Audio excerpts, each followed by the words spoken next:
show me.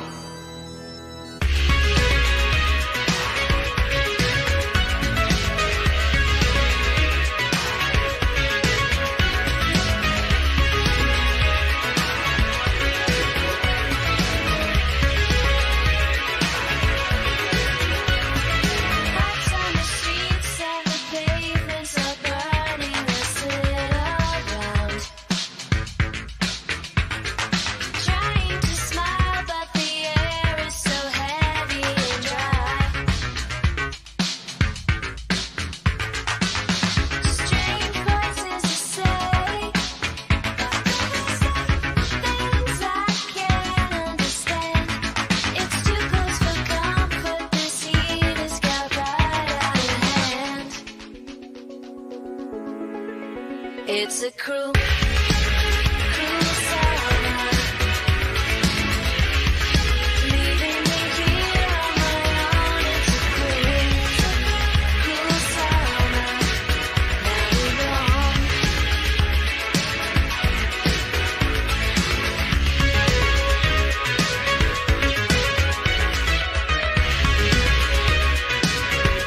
The city is crowded, my friends are away, and I'm on my own. It's too hard to handle, so I gotta get up and go.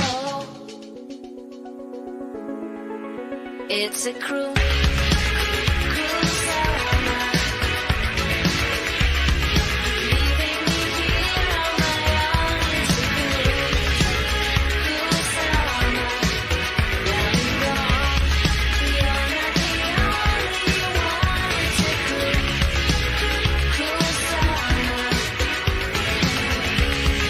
Leaving me here on my own. It's a cruel summer. Now you're gone.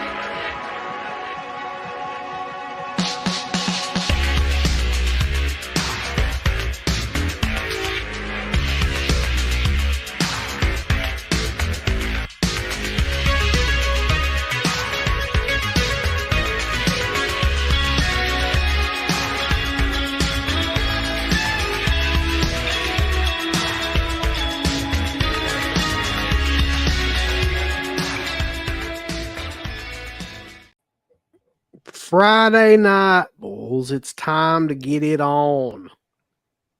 We are going to bring the band back together to talk about all of these new releases and new films that are coming out and see how many of them that we think will be good and see how many of them that we think will be shit.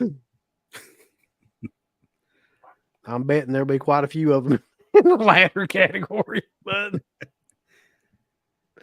so what's up, Mark? What's up, Matt? Not much. I didn't think that they'd announce the opera 4K so soon, but apparently we're getting it pretty soon. This weather's dog shit. Let's say that's fucking weather dog shit. God. It was 93 Every day- degrees here, so I can only imagine what it was there. More. More. I mean, I get it. It's Yeah. summer, but goddamn. It's Texas, so it's like Hudson said, it's the dry heat. Wish that was the only thing dry. Everything else is fucking wet. From my ass crack. It just. It just is. It's that way everywhere. Like if people like crazy storms. People just out of the blue get these insane storms that they haven't seen before, or not in a long time. Seems to just don't get worse before it gets better. So, for everyone out there, just be careful and be prepared, man. That's all I gotta say. It's really weird. Old Satan though, Claus is out there. because you're right. Like we've started getting like more tornadoes and stuff in Kentucky and just more weird kind of weather like that. So it's probably the government's generated climate pattern that's structured to kill us all soon. Like Have you ever dealt with a tornado like up close in your years over there? Yeah, Like twice. One time, Twice. see, I can't remember what year this was, but like it's been probably 15, 20 years ago now. Like there was a tornado that came through and absolutely flattened a town about 15 miles away from us, like just destroyed it. Like, I mean, we drove through it the next day and it looked like what you would imagine a war zone looks like. Like every building was flattened. There was like wood and shit like everywhere, like pieces of houses and stuff. All the way down the road, you know, both sides where the town was, like there was nothing. And like the National Guard was there, and like it just was like this is what it would be like if there was a war. Like that's what it would look like. And it took them forever to rebuild all that, but they did. And then the other time I was in Lexington one time when I was a kid, and there was a tornado. We had to go to like a hospital basement because we were staying with somebody down there, and we just kind of like hid out in the hospital basement and waited for the tornado to pass over. I've never like, what would the word be, like driven into one or like, you know what I mean, like encountered one head on or anything like that, or seen one even for that. Well, that's not necessarily true. I did see some of that other one, but not like up close, thank God. For some reason, 15 miles is enough to keep you from getting destroyed, apparently. So that one was when you were doing the show 15 years ago, right? It would have to have been around 2009. I was doing the show, yeah. It around 2009 or 2010, I would guess. Yeah. And the entire town was gone, like you mentioned, like the entire. If I could just look up, if you want to do at some point in time, look up tornado in Salyersville, Kentucky. And I'm sure they've got pictures of like what the town looked like. Okay.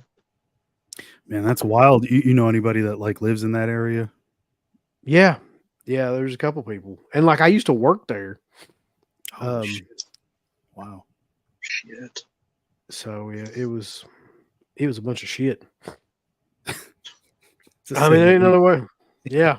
That job, did you quit or did you get fired from that job? I That quit. you used to work there? I quit. I've never gotten fired. Okay. That's interesting. I was like, thank God you quit. I'm just saying, thank God. Hey, yeah. it's Mhm. called fate. Good fate, at least. You quit that job. Just, I could imagine you being in the middle of that. I mean, I would never want to be there. I know it's going off weird tangent, but just.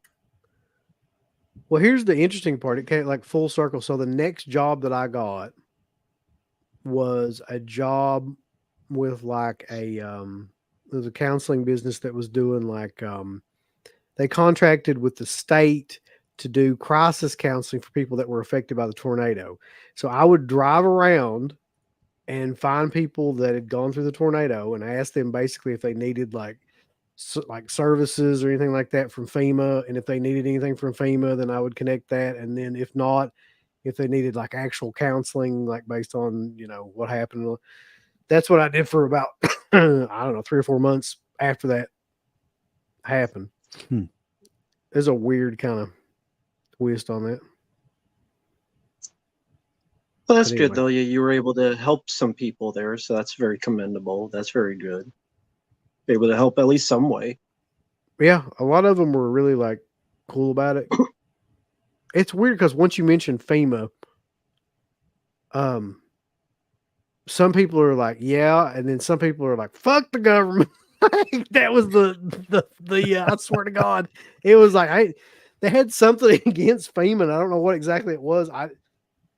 But they were just, some people wouldn't take any. They were outright tell you fuck them, or like they would say it a different way, or they were like trying to explain why they were. Some of them would flat out just say fuck FEMA, and then some of them would just be like, I don't want any of this shit or anything like that. What's your response once they say that? You just walk away, or what? Yeah, I'm just like, okay. I mean, I wasn't trying to, save the world or anything. I was just trying to get people hooked up with some services. That's What definitely FEMA region? I don't know what FEMA region this would be. Eastern Kentucky. It was in the place was Callista and I want to say Denver and Callista, which is either in Floyd County or Johnson County. I can't remember which. Mm. And then Sayersville in Kentucky. Katrina turned people against FEMA. I don't know. I guess maybe. probably. I can see that. Anyway, that's enough talking about FEMA. So Yeah. FEMA, we hardly know you. So this is a AMA. So this is like an ask us anything kind of situation. So you guys put stuff in the chat, and we will respond, I guess, to most things. You know, Mhm. we're not going to send you dong pics or anything, but we'll respond to most anything. Depends And how much then- you pay, That's true. but That's not on very true. YouTube. And a super chat for the dong pics. Yeah, we're gonna need a pretty decent super chat for the dong pic. So Yeah, enjoy Patreon. It's Patreon exclusive. also I want to definitely talk about the new Severin title that got released, which is opera, that I'm really excited about, because that's the one that's been a holdout for years and years to have like a decent, edition of that movie. And I think actually Scorpion did a pretty decent one, but it sold out so quick that that nobody really got a copy of it or anything. When Right. was that Scorpio? When was it, Mark? That would have been It wasn't that long ago. no, I would say 2021 or 2, if I was guessing. Might be a little bit further back than that, but yeah, it wasn't too long. Definitely wasn't 10 years ago. Yeah, I think it had been out by the time we started doing the show again. I'll put it that way. Mhm. Like it had already been released. I haven't seen Opera. I've heard good things. Is that considered one of the better Argento films? Because I've heard good things of Opera. Would that like top 5? For me, it some is. some people consider that the last good film that he made. I hear that said a Okay. lot. Like the last really good film that he made. Mhm. So yeah, I mean, I guess it is considered pretty. What about pretty highly you? regarded. How do you feel about the film? I don't think it's the last good film that he made. I think it's a good movie, but I think the last good film that he made was Sleepless. Yeah, Okay, I that's always just me. thought that was the general consensus, was that Sleepless was the last great thing that he did. But I don't know. Yeah, that Scorpion release wasn't bad at all. I mean, it was your basic Blu-ray, but sometimes that's all people want, and really, I guess that's all you need if you like the movie. You just want to see a good copy of it. So It was a good release too, man. Like that was Yeah. a good, solid release. Unfortunately, they made so little of them. I don't know why, but like that thing sold out almost immediately. So Hillbilly Confidential, you're talking about the this one? Hold on. don't talk to him about German stuff. He'll be confidential. He's got it. He's I got think it. he's talking about this one. This Goddamn, he's got a fucking book over there. Look here. Looks like the damn where it's got Necronomicon. the drawer that opens up and got all the goods inside. This thing. The 84 So with this- Entertainment release. How many pounds of cocaine it took to sell that? To buy that? It's all hard work, man. It's just a lot of hours put in on the job. That's all. No coke. What year was that made? release This station. one, hold on.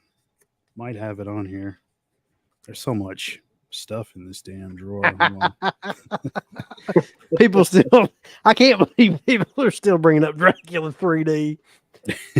I will say this until I cannot say it anymore.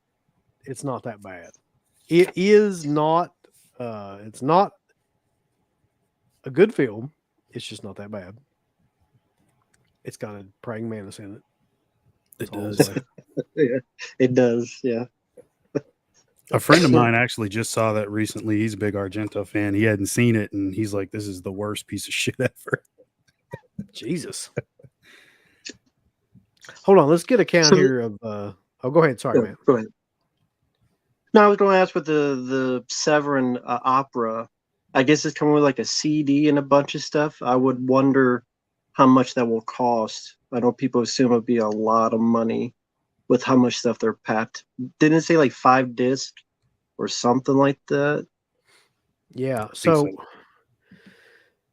I've got the specs over here for it, and I'll go ahead and read it off to you. So it's the summer sale title reveal number 1. The North American UHD premiere 5-disc collection includes 2 restored versions with 10 hours of special features and a soundtrack CD, depending on how you feel about soundtrack CDs. So here's the way it breaks down. Disc number 1 is the 4K with audio commentary, a couple audio commentaries, and they're not really like, they're like people that wrote books and stuff about Argento and shit like that. So it's not like blowing the world up or anything. The first audio commentary though was with the actress, to the actress that were in the film. The second disc is the Blu-ray, which is, oh, by the way, the 4K is the director's cut and the US cut as well. So is the Blu-ray. Same audio commentaries, except that has a couple of like featurettes on it. Eyes and Needles, which is the interview with Dario Argento. Our Areas of Death, which is the interview with the screenwriter. The Eyes of Opera, which is the interview with the actress Christina Marsalek, and then a couple other things. Disc 3 is the 185-1 director's cut with the same special features, and then more documentary featurettes. Don't Close Your Eyes interview with film historian Fabrizio Sperdio. The Opera and Mr. Jones interview with Alan Jones, author Profondo Argento. Tear at the Opera, Q&A with Argento, Franco Ferrini, and Roberto Bava at Cinema Farnese. And disc 4 is a whole disc of special features on Blu-ray. I'm not even going to read them all because there's 500 of them. And disc 5 is the soundtrack. Nice. So, damn, bulls. I mean, I'm going to tell you right now, it's going to be $65 to $70. Mhm. That's my prediction. So, That's about the amount that I paid for this release. Let me see. I think this might have the CD in it. It's like one of those fold-out deals. Nope, no soundtrack that I see. No, it's so it's got Blu-ray, DVDs, and then another DVD. So it's 4 disc, but no soundtrack. If you care about that sort of thing. let me ask you a question. Do you care about the sound, like CD soundtracks? Depends on the movie and the soundtrack. It is kind of cool just have, I guess, but now that I think about it, if I do like it, I probably already got it on something else, or stream it somewhere. Back in the day, I would have cared, but nowadays, honestly, I can't remember the last time I listened to an actual CD. I just go on YouTube and just listen to a song or a soundtrack or MP3. Just so much easier. Can anyone in the chat, you guys remember the last time you listened to a CD? Like, No. Program card. No, Yeah, but, no, I mean, not you just really. don't listen to it anymore. Yeah, just not. With all the digital downloaded stuff and like streaming and Sirius and all, it's just nobody listens to CDs anymore.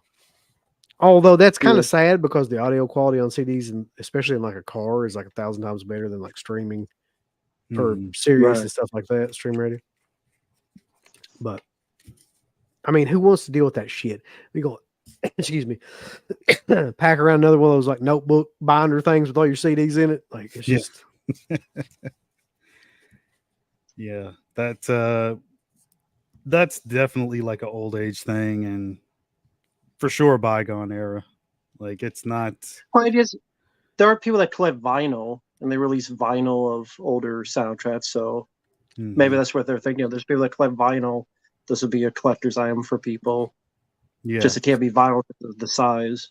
you know, the only CD soundtrack that I ever really listened to, like on a CD, was the Zombie, the Goblin soundtrack for Zombie. Nice. I used to drive around late at night and put that on, and just Nice. the atmosphere and everything was amazing. Yeah, the windows down. People listen. What the fuck is that? Like, y'all don't know Goblin? Get your head out of your ass. It's yeah, Goblin. Get your head out of your ass. So, real quick rundown here. Kevin Smith's in the chat. Matt, he's waiting on you.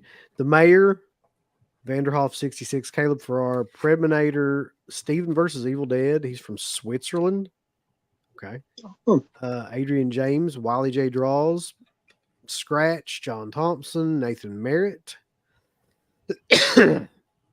Bronson Wright, Hillbilly Confidential, TJ's in here, Jonathan Songko. There's a lot of people in here.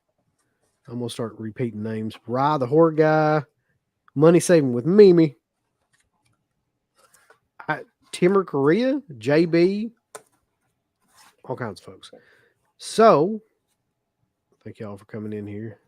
Let's see what people have got to say about the CDs in general here. I still listen to CDs that I burned myself in my car.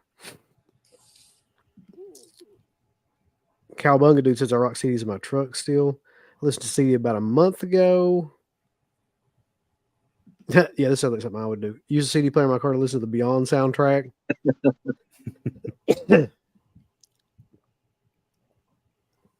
Can you name a movie that you can picture without a score or soundtrack that would be creepy?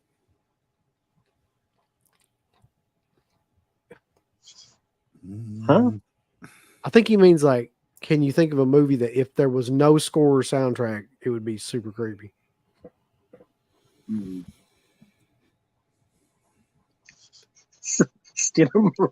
Marink. I knew you were going to say that. I was waiting on it. That movie needed something. It needed a soundtrack, like something, a disco soundtrack to keep you entertained. I mean, really, if you think about it, Texas Chainsaw didn't have a soundtrack. It just had a bunch of fucking noises and shit. Like, That's true, yeah. And it worked. Yeah, I'd probably go with that. That's a good one. Yeah, Steven, I was going to say that too, the Blair Witch Project, when I first saw that on VHS tape. And that really didn't have much of any music score, so I would have picked that as well. But yeah, Texas Chainsaw Massacre, that's a good choice. Texas Chainsaw Massacre. Oh, here we go. What are your thoughts on Lake Placid? God, I haven't seen Lake Placid in forever. I'm laughing because I know John that asked the same question like 3 streams ago. Dude really wants to know what we think about Lake Placid, and you too, Matt. Come on. Bill Pullman joy, man. I like that movie. I don't know, people shit on it like for some reason, but like I enjoy that movie. It's goofy. Yeah, I remember having its moments. Is that Oliver Platt's the other guy, right? Yeah. Yep. Yeah. Oliver Platt was fun. a weird movie star if you think about it. Like he was in a bunch of stuff in the 90s. Yeah. Just very odd that guy became a movie star. Yeah, I always remember him from Flatliners. That was like the main thing I always saw him in. Yeah, he was in the Three Musketeers and Charlie Sheen. He's also in Ready to Rumble, where he becomes the WCW World Heavyweight Champion. That's right. Yeah. Standing next to the actual WCW champion, David Arquette. That's right. Let's not remember that. That's good times. Did you guys grab any of the Shaw Scope boxes? I love them. I've got one right behind me. You can't see it from my chair, but it's the second one because they had it on sale for like $60 not too long ago, and I got that. I need to get the first one. The third one just came out, but that was the one. Oh, go ahead. Sorry. I was saying, how much are they usually? 120. Oh, it was like half off. But I mean, that's retail. I would say they probably go for anywhere between 80 to $90, something like that. If I guessed. But that's the one that's got the 36 chambers and thing, and those, which are actually great movies with Gordon Liu. Not Shaw. not Shawstroke, but since you mentioned Severin previously, I've showed this on my channel, but I get their Game of Clones Bruce Protection set from Severin Oh, yeah. Films, which is a pretty good deal because you did a documentary, and because I ordered from the site about 14 movies, and they're kind of done. I'll just show one like this. Yeah. So it's like 2 movies per disc. So I'm a sucker for these. They're trashy fun. But I mean, you can't go wrong. Anytime someone has poses like that, you're gonna have some good times. So Like 15 discs are on that or something. They're like 15 or 16. it's 7 discs because they put 2 movies per disc. Oh, okay. Mm. Except the So 50 documentaries on a movies, separate like- disc. So and then there's a bonus disc. So it's about actually 8 discs. So it's about 14, 15 movies, and plus like a booklet. So pretty good deal for 7 films. I mean, someone's mentioned, is this 7 films a year? So far, because I haven't bought a lot of their stuff, but this is one that I'm gonna tell you right flicked now, through my Matt. life. I'm gonna tell you right now that one of the next titles they're gonna announce is Stage Fright on 4K. And after they do Okay. that, I think it's about time to call it if that happens and just say that they whipped the dog shit out of Vinegar Syndrome, like, because it ain't going to get Mhm. any better for Vinegar Syndrome in the next 5 months. Yeah. What were there clues of stage fright, or did they say something? Or I just keep hearing that like over and over again from different people, and that seems to be the one that they're predicting will be the next one, next big Okay. title that gets released by them. I can't wait. I hope it happens. I mean, Opera was one I've been waiting for forever. I know Wes has been waiting for it forever too. Mhm. It's an interesting question. What's a horror film you'd like to see action figures released for that hasn't had any previously?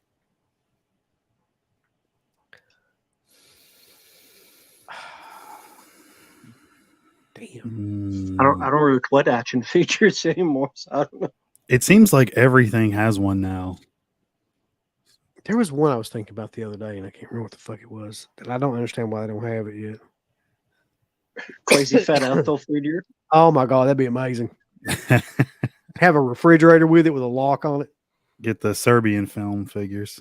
Oh, yeah. Oh, well, they released.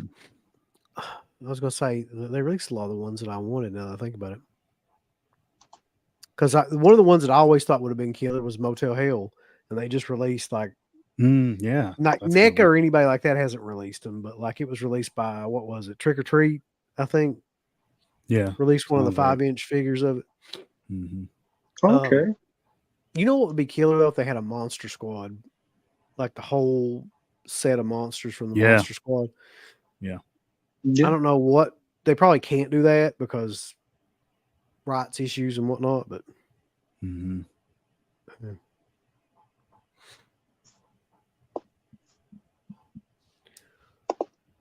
what do you think the street release for Opera 4K will be? Did it not say? I didn't even look. I don't think it says on the website. When I went on there, I didn't even see like a pre-order option or anything, so I'm not really sure. That's a good question. I don't know. I'll tell you this much right now, though. I bet that the street release of this beats the street release of Trick or Treat. I bet it's before that. Listen. I just got my notification, my shipping notification from Severin about that bundle that had like Butcher Baker, Nightmare Maker, and all that stuff in it just like a couple days ago. That shit has been 4 months coming out. They wanted to build the anticipation. Did I tell you guys about that email or show you that email that they sent me about it? I think you No. Okay, I don't Where remember. it was like they said that they lost the Kathy's Curse did. Hmm. Blu-ray, or the Kathy's Curse covers got caught in customs or something like that, and they couldn't like. They're going to hold on to it for you.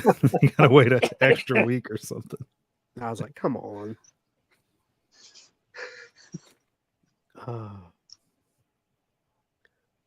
So Ronnie says Opera's dropping on the Severin sale in July. Okay. That's fine. I was going to say, I wonder if it's too early to say 4th of July or that stuff for like a big holiday date. I don't know. That's a good question. Is Severin dropping announcements every day until the sale? They said this is day one, right? No, Yeah, summer let sale me see. title reveal number 1. Okay. Oh, So okay. they're not doing days. They're just Yeah, doing like they'd reveal run title. out of stuff. There's no way they'd Yeah. have that much stuff.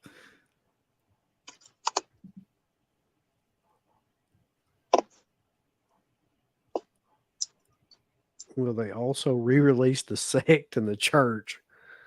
Probably in standard editions, yeah. I think they have What was it? already. Was it the thing I heard with Severin was that they'll do Pieces and Slaughter High? That was the rumor. It could still be true. Because they had like the photo where they show like all the releases, including like this one was there. This was legit. And so they had like a picture of Slaughter High and Pieces. Unless last second they lost it. Or it could be part of this between here and now. Let's That could be in the future. let's look at like best case scenario. Let's say that they released Pieces, Slaughter High, Stage Fright, and Opera. I would probably say if they did all those titles, that there's no way they wouldn't be the company of the year. There's just no fucking way, man. Like, because that would be, I mean, those are titles that people have been waiting on forever. Yeah, I mean, what was the one Second Sight was doing that's supposed to come out? Hitcher, yeah. Yeah. I mean, that might be their only competition because earlier this year they did, what was it? The Possessor release was amazing. Yep. I mean, the Hitcher alone, I think people are that might outsell all of them. I think everybody wants that one the most. I think that you're right. Like, I think they've also built up so much anticipation that everybody's going to buy it too when it comes out. Yeah. By how long it's taken to release it. Yeah, man. I mean, Vinegar Syndrome, I mean, their stuff just, I don't know what they're doing lately. Not that they're Navy SEALs, Mark? No, I'm good on Navy SEALs. I'll get Invasion USA, but I mean, I did pick up quite a few titles on that sale, but still, it's just, that's all older stuff. It wasn't anything that they've recently released. I was going to say, I wonder if they heard, like, maybe they don't care, but they heard, like, people losing faith in them, and maybe they felt we really got to do something, pull the trigger on something, and if that's the case, maybe. I mean, maybe. I think maybe what happened, this is kind of what's been rolling through my mind, is they built up enough capital off all those bundles and all that special edition shit and all those, like, you know, weird gimmick things like the Joe Spell plushie. They just built up enough money where they could actually go out and get some of these like bigger titles and stuff like that now. Mm-hmm. And now they're kind of putting it to use, which is what fucking Vinegar Syndrome should be doing, but they're fucking going out and getting Navy SEALs. I'm like, gives a shit. Like, that was a joke in the Clerks movie. You remember that? He picks up Navy SEALs and he's like, all right. I mean, I'll never buy that movie, man. I don't give a shit. As Uncle Bill said, get this instead. Get this instead. I got that over there too, yeah. Like your review says, get this instead. I'll tell you right now, the fight sequences in that movie are still great. And he's moving at regular speed too. They didn't speed up anything. Like, they didn't use any kind of like camera tricks or anything like that. I just find that amazing to this day. And people talk about Seagal and shit, but Seagal was trash. He actually likes Jeff Speakman. Steven Seagal does? Yeah, from what he said in an interview. He probably should say he likes him. He'll beat the shit out of him. Well, that's the thing. He'll talk shit about other people that you know could whip his ass. But yeah, I think it was like the guy who was like Speakman's trainer was like friends with Seagal. Or something like that. So like they met through a mutual friend. Yeah. Ed Parker, yeah. Mm-hmm. So yeah, he's Yeah. like, yeah, Speakman's a great guy. I like him a lot. But then he shit on Van Damme in the same like interview. Look, Oh, he shit on what's his name too, and Michael J. White, yes, Yeah, I and you remember did. and I 100% know that at any period of time that guy would kick the shit out of Steven Skull. Like there wouldn't even be like if he wanted to. And do you remember that story, by the way? I know you've heard this story, Mark, or one of you two's heard this story that. where it was Exit Wounds, the Mhm. movie Yep. Exit Wounds. And at the end of the movie, the director was like, hey, went to Michael J. White and was like, hey, your guys' shot is the last shot in this movie. Like, we don't need Steven Seagal anymore for anything. So if you want to make it real, because they hated him so much, they wanted Yeah. him to shoot on him. And then, like, the producer said the same thing to him, and he was like, he wouldn't do it. That would have been amazing. Yeah, I mean he did talk about Michael J. White, and I've seen the response that Michael J. White gave. It's on YouTube if anybody wants to check it out. Yep. And I remember he said he ran into Seagal somewhere in a different country. And he basically like just he was super calm and like, oh, I didn't mean to say it that way and it came out wrong. And like he just completely backed down. He didn't want to fight Michael J. White at all. No. He just but Michael J. White knows he can kick his ass. So Yeah, I don't think It was the there's funniest thing. not a part of him that does, believe he can just beat the shit out of Seagal at any time. yeah. Let's see. Charlie asked, have we ever been to Grosse Ile, Michigan? No, I haven't. I don't know if Wes went when he went up there a little while back. But other than doing that one thing for them, we've never been there. Ken asked, what do I think of the opera artwork and special features? I think they're both killer. Have you guys seen the artwork for it yet? I thought that was I Mhm. have. I like it. Yeah. It's good. Yeah, Let's see if I can bring it up here real quick. sure. I have to go through all their bullshit here real quick. So for anybody that hasn't seen it, and I'm sure most people probably have, but real quick, here is what it looks like. That does look cool. Yeah, I thought it was pretty badass. Yeah, it is. And you can never tell with Severin, by the way, how big that box is going to be. I Frank. was So just don't thinking get that. your hopes up. It looks like it's massive, right? But it's probably not. Yeah. It's probably this is like a regular. They've shoved 5 discs in a regular like Blu-ray holder. Yeah. Well, to be fair, like this one is a pretty decent box, so they are Yeah. capable of doing it. Yeah. It doesn't say But yeah, like Digibook or anything. Mm-mm. So, yeah, it's probably just that's true. What was it? The 4 flies? They lied. Yeah, the 4 flies, like they had it just like this, right? And it looked like Okay. basically the same thing on the spine, like it was a real big kind of box or whatever, or like a hard box, and it wasn't at all. It was just a regular Gotcha. Yeah. Okay. fucking disc. And then they were like, that's where the whole thing came about with him talking about, cardboard enthusiasts and all that and yada yada yada. Mm-hmm. The reason I think this may be different is how so you don't put like the CD and stuff. It'd be like, I guess the seat would be like this where they put the booklet on the side. That might be what they do with the CD. I would think like, how would they Yeah. fit all that into just a regular slipcase and the 5 discs? So Yeah, I think like so. even Mark, the one you had that's 4 discs. That's more of a box, right? Not a slipcover. Yeah, So- it's a like a digi thing. It folds out. So Yeah. and then it's got a sleeve that goes over that. So What I imagine it'll look like is probably like those releases of like Phenomena and stuff like that, and Mm. like the big box editions. yeah, like the hard case on the outside. Yeah. But I could be wrong. I mean, like I said, you can never really trust Severin. Yeah. All right. So let's see here. I know you've had to answer this question 500 times, Ram, but there's no way you haven't. What's your favorite Michael Bay film? That's like asking what's your favorite turd you've ever shit.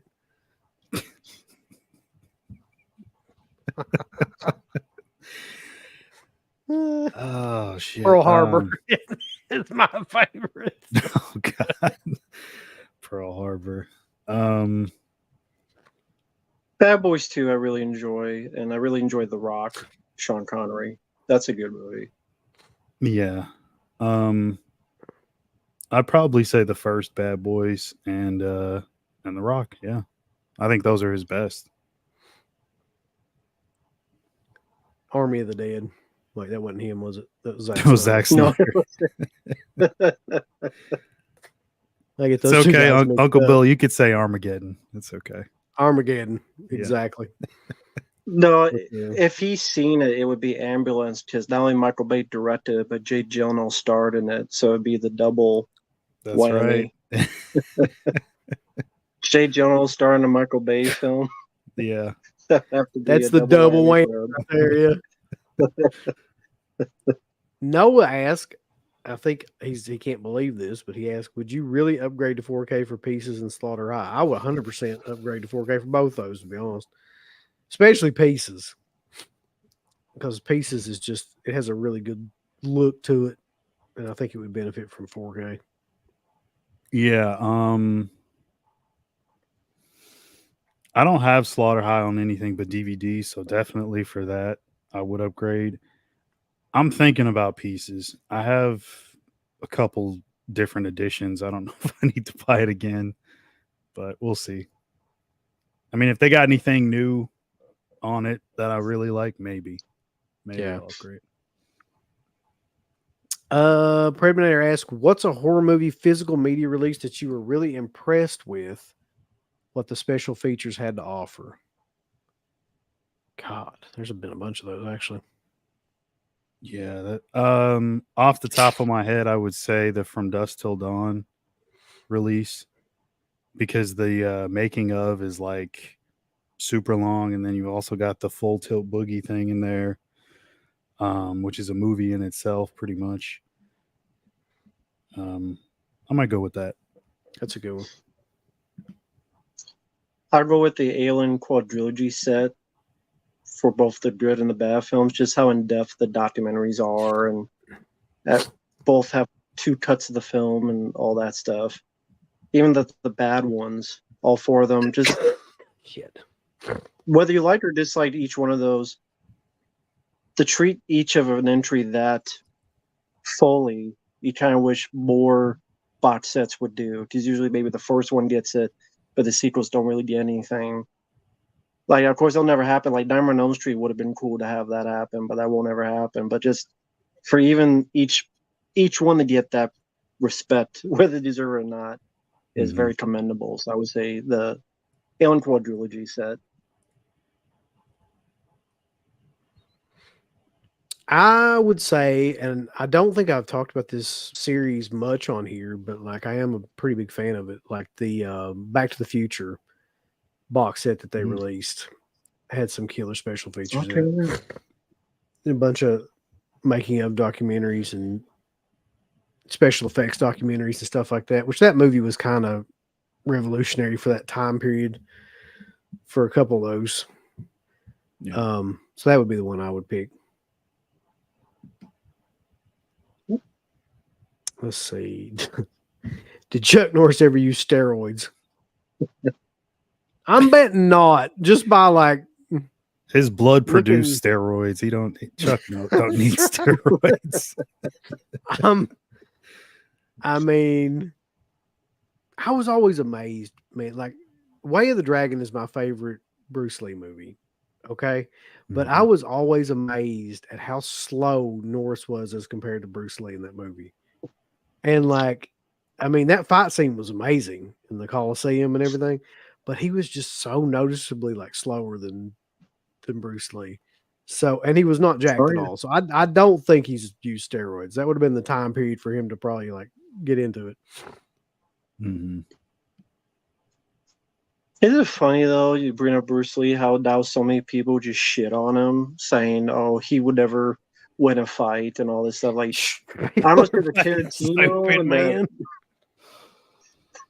like so many people like, "Oh, Bruce Lee's a pussy." Like especially like the MMA guys and stuff. Like now they just bring it up more and more. I'm like, well, yeah, you could beat him. He's dead.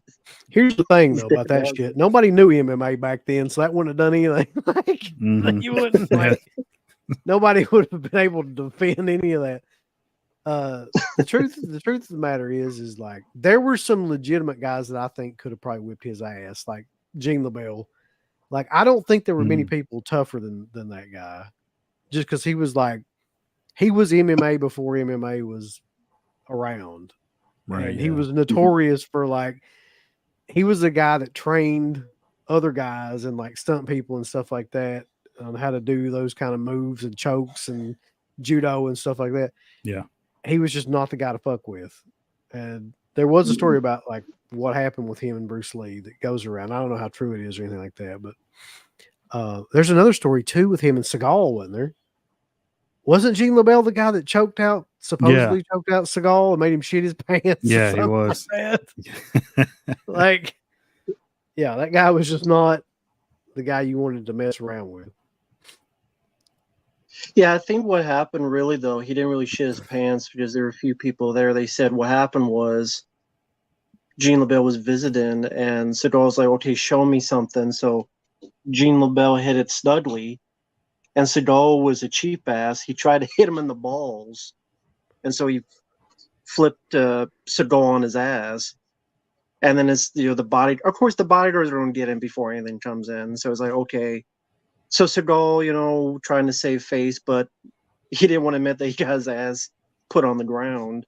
Because Gene LaBelle just had like a arm or a kick and just was able to do that, get him on the ground, get him on his ass. So I don't think he shit his pants. I think it was just embarrassment. But I'd buy Seagal doing that. He would try to go through your balls. Yeah, I could 100% see Seagal doing that. Yeah, He would do. Yeah. Okay, what do you think of Kino releasing former Scream Factory titles Frogs, Food of the Gods, Squirm, and Empire of the Ants? I never gave a shit about those type of movies. Like, I just don't. Those animal attacks, kind of 70s movies, I just do not. I don't get into them. So I don't care. Same. I'm not really into those, but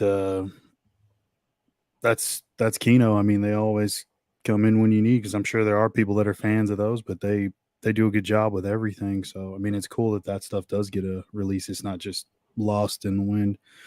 And I know that they're not really like all about profit. Like, they do quality stuff for the most part. They're probably one of the more underrated labels out there. I don't think they could ever get enough love. Kino's amazing. Let's put this into perspective for a second, though, okay? So they'll do Frogs, Food of the Gods, and Empire of the Ants, right? But they won't fucking do Sleepaway Camp 2 and 3. That's just amazing. Well, I mean, doesn't, like, I don't know if Felcher said this, somebody has like a stranglehold on those, right? Like, still, like, rights wise, to release them next. It would have to be that guy what's his name? Michael Simpson? Yeah. He's holding out for like the best deal or something. Wants a lot of money. I don't know what the deal is. I could watch Frogs, but it's got Sam Elliott, so I'm a Sam Elliott fan. Even fighting frogs, I'll fight. I'll see Sam Elliott fight frogs. Let's see. I didn't see this. Did you guys see the titles that Sandpiper are releasing? Nope. I did not see that. I'll be honest, I haven't heard of. I don't know what Sandpiper is. Did it just do Sandpiper?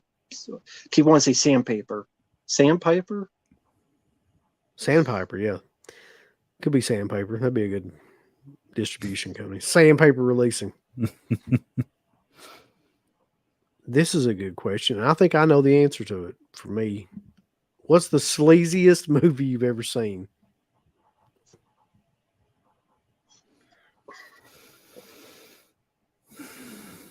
Serbian film. I fucking hated it. I'll never watch it.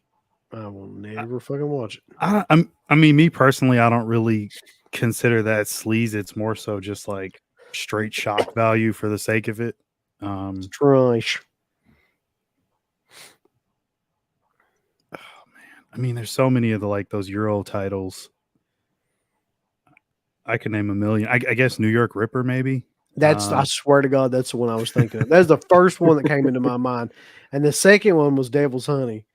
I was like, yeah. See, like it'd be any one of those. Like, yeah, and they're both Fulci movies. I'm like, ah, shit. I mean, he was really good at that. I'll give him that. Yeah.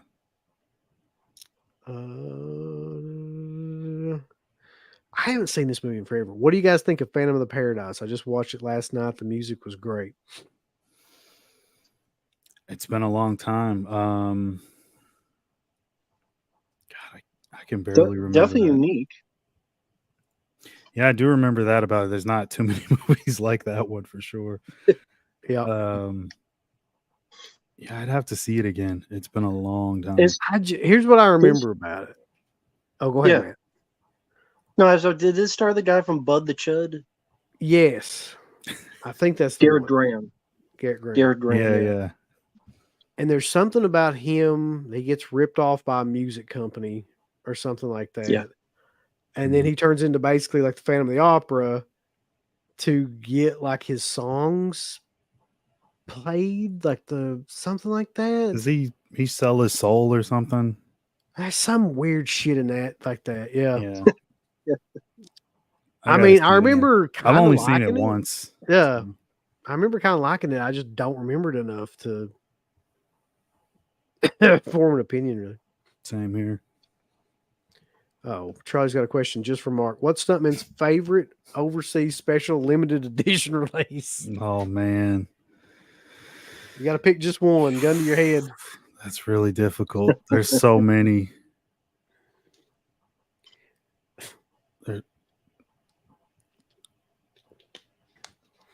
I guess I'll just say the Maniac release. I think I've been asked this question before. That's usually the one I go to because like there's so many really cool ones. I love the Shocker one and like a bunch of the other ones that I have, the Night of the Living Dead one. But I mean, God damn. I mean, I swear there's so many. There's one for From Dusk Till Dawn. I mean, all with like really cool different like some have moving parts even. I guess I'll just say Maniac because that one comes with the most stuff. Any busts or anything like that comes with stuff that moves or like makes noise is really cool. But I guess I'll say Maniac. That one has the vinyl for the soundtrack for the first movie and the remake. It also comes with the 4Ks for both movies. It's a 12-disc set. No bullshit. The box is like I could stack like 5 like dictionaries. It's a huge box that it comes in. You also get, I think there's CD soundtracks in there as well. 4K, DVD, Blu-ray, extra features. I mentioned the vinyls. There's a bust of the chick being scalped. It's really big and it's bloody and it's like on a white foundation. One of these days I need to show it, like, or just even do a video on it. It also comes with like a t-shirt as well, which is pretty unique that I haven't seen anywhere else. It's limited to the set. There's also, I think there's posters in there. Like it's loaded. I think it's called like the Super Ultimate Fan Collection Edition or something like that. Super Ultimate. It's something like that. Super Ultimate Scalped Fan Edition. Like mannequin. It's funny. He mentioned the overseas limited. I don't get a whole lot of those, but just the other day, this came in. It was a belated birthday present I got for myself. It was Detox. Oh yeah, I've got that. That's also called something else, man. What is it called? I See You. I See You. Yeah, I've got that on something. Yeah, this is the German media book. I got this because one number looks cool, but it also has the rare 2-hour cut. Because there's a 90-minute. It was 90 minutes, but on the bonus disc, there's a 2-hour version. So, yeah, I rarely get these, but I actually like the film. Yeah, Yeah, I it's mean, pretty good. it's a really fun movie. I mean, how could you not like Robert Patrick in there? Chris Christopherson, Sean Patrick Flannery. There's so many guys in that. Such a hilarious setup for that movie too. Like they're all on this Arctic fucking detox thing. Mhm. Yeah. Yeah. The those German media books are really good for that. If people want like extended edition or special edition versions of those movies, those are really good. Like he's got the detox one there. There's the one for, well, I think Kino put it out recently, but the 4K for Needful Things, they put the longer cut of the movie. I think it's like the 2.5 hour TV cut is It's finally a great available movie here. too. There's another movie I was just thinking of that has a longer cut in it as well. It just slipped my mind, but yeah, they're really good for that. Oh, it's a Hard Target. They have the work print version, like a cleaned up version of the work print, and it's also got the 4K. It's got the regular Blu-ray. It might have Hard Target too in there, much to Matt's displeasure, but it's still a good release though. So let's see. Sandpiper says Sandpiper releasing The Lady in White, Blame It on Rio, Lord of Illusions, Moby Dick, Saving Grace, The Hounds of the Baskervilles, and Marat Sod. Marat the Sod?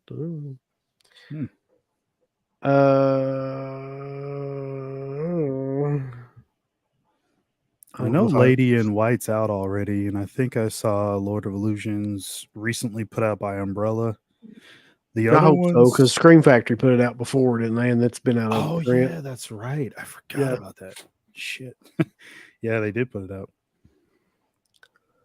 Speaking of which, thoughts on Umbrella's Entertainment's Crazy Sight exclusive deluxe editions? I have some of those. We know you do, boy. Actually, there might be. Yeah, here's one. Hold on. Grab one. I got stacks and stacks of shit over here. This is the one that keep me telling me and to rip shit. I ain't ripping jack squat. So shut up. I'll get them started. Yeah. Yeah, it's the set for Bully. Me and Matt were talking about that. Not, I mean, Fans has Matt. Just to be clear. Oh, okay. Yeah. So, hold on. This is stuck. There we go. So you get your movie, and then it's in this big box set. My light's really bright. Sorry, but yeah, it's really big.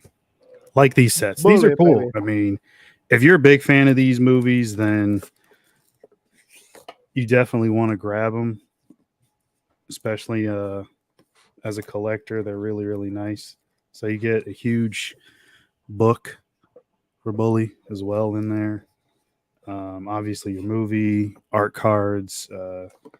So I like them. I think they're a little overpriced. I'll say that. Let's check. Hold on. Just out of curiosity. Now, Umbrella is the one in Australia, isn't it? Mm-hmm. Australia. I'll be guilty as charged. I pre-ordered the Super Mario Brothers one. Me too. I need my Baba hostage. Me too. Did you get Good Night, Mommy? They got that saw one that on on there. there. Good night, No, Mommy. but I'll be waiting until that. September to get. It's like there was a limited edition that was up, and I bought it with coffee, and I think it was Monkey Shines, and it didn't say it was limited, whatever the third movie was. And then I look back on the site, and it says it's not released till September. So even though the other two are already out, but you know how you group the order together, so like now they're gonna have to ship it all at once. So I just hate that shit.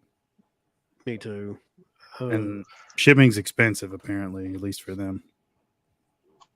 The only other one on here that I can see that like I know for sure is Lizard in a Woman's Skin, the collector's edition of that. Mm-hmm. They got a huge collector's edition with a bunch of stuff in there. And All Exploitation Rarities Volume 1. And then here's the 1-Up edition. Damn, Matt. Is that the one you got? The The You got the 1-Up? blue one, So- right? It's the one that's got Trying to remember. three discs, 2 Blu-rays, a book, posters, art cards. Yeah. slipcase. Oh, Jesus Christ. Yeah, That's that's a the big one. ass- yeah, that's the one. I rarely do that, but it just looked neat just to sift through, and that's a movie that's nostalgic. I'm nostalgic for. As weird, as goofy as it is, I'm kind of impressed by how weird and goofy it is. So. Let's take a look at it real quick here. Look at you. This is what he's talking about, baby. Yeah, Mm-hmm. Look at that. That is It's I think the only thing that's missing from this set is like the film cell maybe and one other small thing, but that's about it. The purple one was the same price, but yeah, when I saw this one pop up, I'm like, yeah, I'm gonna pre-order that one. that's yeah, crazy because everything on it's new. Yeah. You look Yeah. at like it's all like Mm-hmm. new, like audio commentary, new transfer, new deleted scenes, everything. even like when you look at the picture, like the books, like even I'd be intrigued by that. Like Yeah. they don't seem like just thin books. Like these are pretty packed stuff. So it just I don't know, that weird stuff intrigues me. It's not just Look, pins and fucking shit you never use. Oh, you look, buddy. Don't you dare talk about enamel pins. That's The devil Scream pins. Factory's bread and butter. Hey, I got my walls covered in those stickers, man. What are you talking about? Yeah, if Oh. it was Dream Factory, it'd just be those shitty pins that no one fucking wears. That's true. Where the fuck Here, did at we least, go? Thoughts about this one, Mark? I don't know how you even felt about this movie, really. I liked it. I got my problems with like the CGI and all that stuff. It's out of stock anyway. And I wish it It was had. okay. Yeah, we were talking about this one last night. We both thought the same thing. Like they had stuck to the Ironside narration stuff, all that footage at the beginning, like the first 10 minutes. I wish it would have circled back to that, but I still like it. And that one had a VHS. That's interesting. Mm-hmm. Hmm. There's the coffee. I'm waiting on coffee. Where is that? I just went past it. Yeah, right here. Yeah. They had a big special edition of it, but it might be sold out by now. All this stuff sells out pretty quick. Yeah. There's the Hitcher one. It's out of stock. Oh, yeah, of course. You know that sold like right away. Yeah. Yeah, Lord. Oh, there it is. Coffee. Oh, so, let's see here.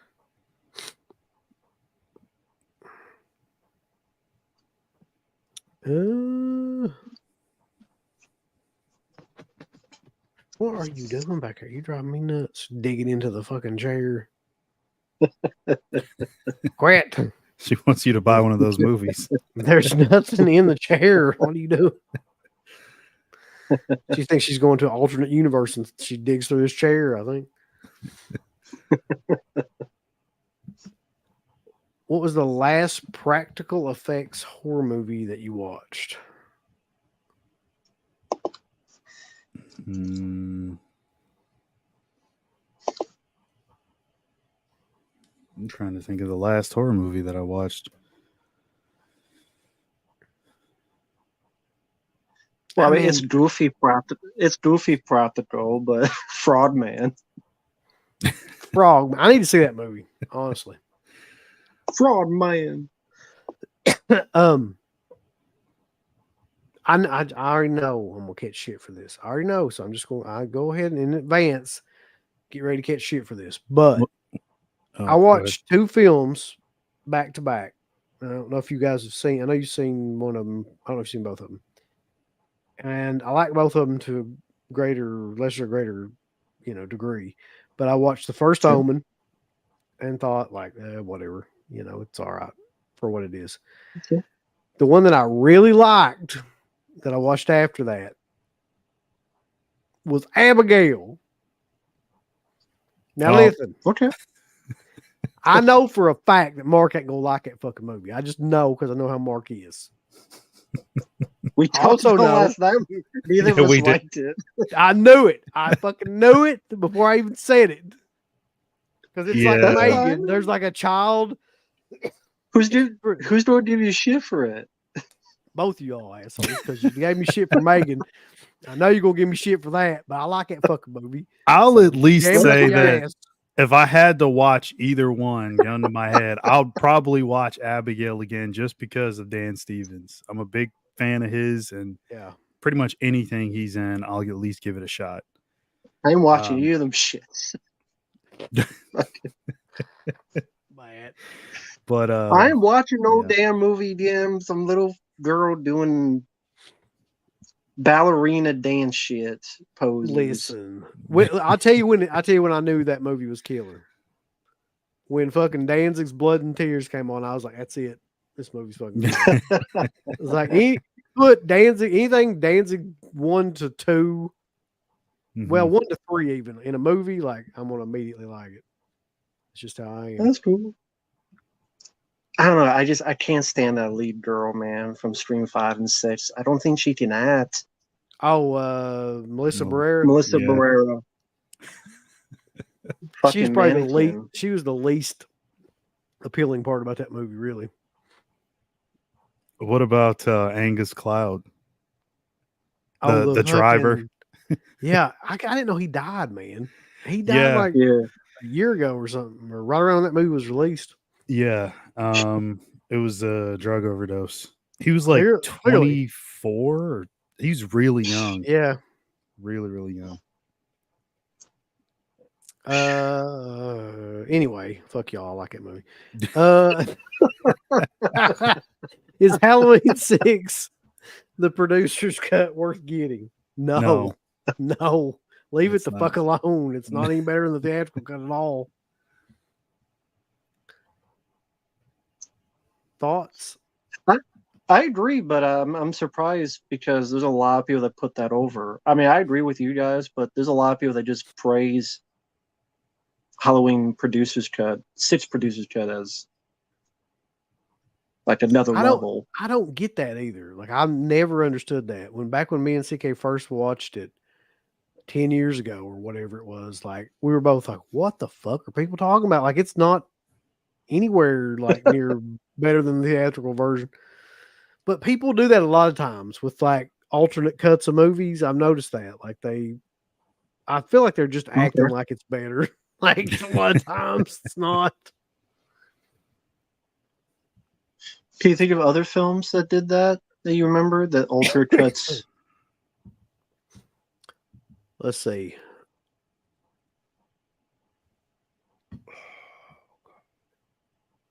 Well, there's a lot of people that say the European cut of Dawn of the Dead is better than the theatrical cut, and those people are fucking crazy. No, I'm good on that one. There are. I'm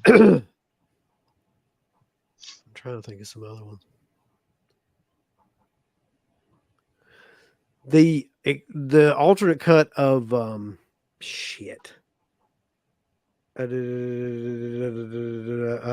Godfather 3, the death of Michael Corleone Oh, is supposed. It's not really that much better than the fucking, and they're both pretty bad. Also, but people say that movie's like great. That cut of that movie is great. Oh God, what was the other one I was just thinking of too? I can't think of it, but most of the time, theatrical cuts are better than whatever. Mm-hmm. but yeah, Halloween 6. I mean, Paul Rudd him always fucking smiling and stuff. Like Michael Myers approach him. Is it? I feel like in Halloween 6, like Paul Rudd he was so new he didn't know what the fuck was. He's like he was very green. Like he Yeah, didn't that know. was his first movie, right? Yeah, it was. Right. Yeah. Okay. So he's like, you can tell he doesn't really know what the hell he's doing. Mm-hmm. Hey, web movie. Yeah, that sounds cool, man. I didn't know you had one. That's cool. Wonder who signed it. That's cool, man. Buy that off of I him. want to ask you how the Right hell now. you did a video of cool duder. I thought you hated each other. Oh yeah. No, That's my they don't hate each other. I mean, we hate him, but Okay. Well, congrats. I hope you're Glad. doing well, man. I hope that he regains his hairline.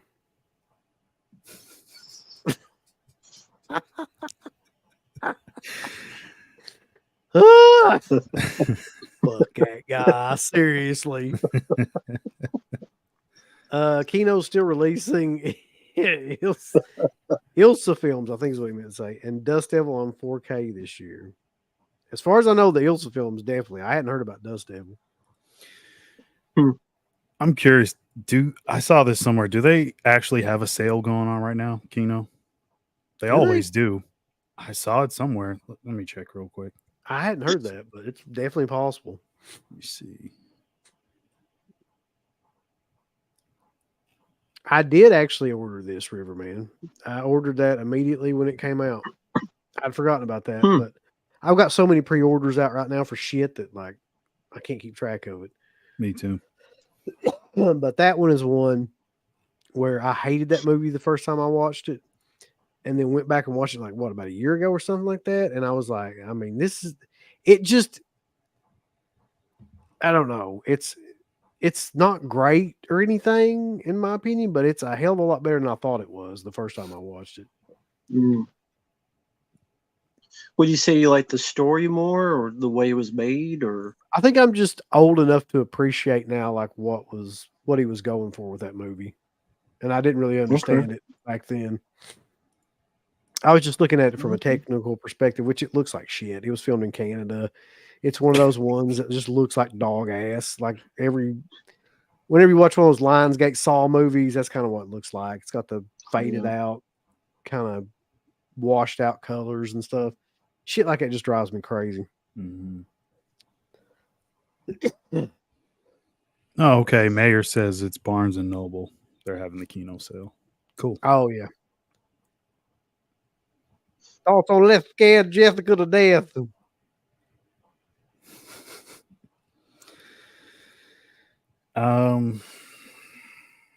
It's a movie I like, but I haven't seen in forever. I don't own it. But I do remember liking it when I did see it. I don't remember it at all. No, I've seen it. Haven't seen it.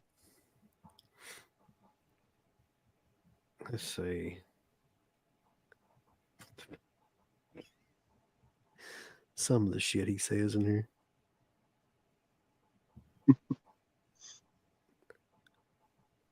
Damn, bulls. I must have missed a ton of comments. Hold on.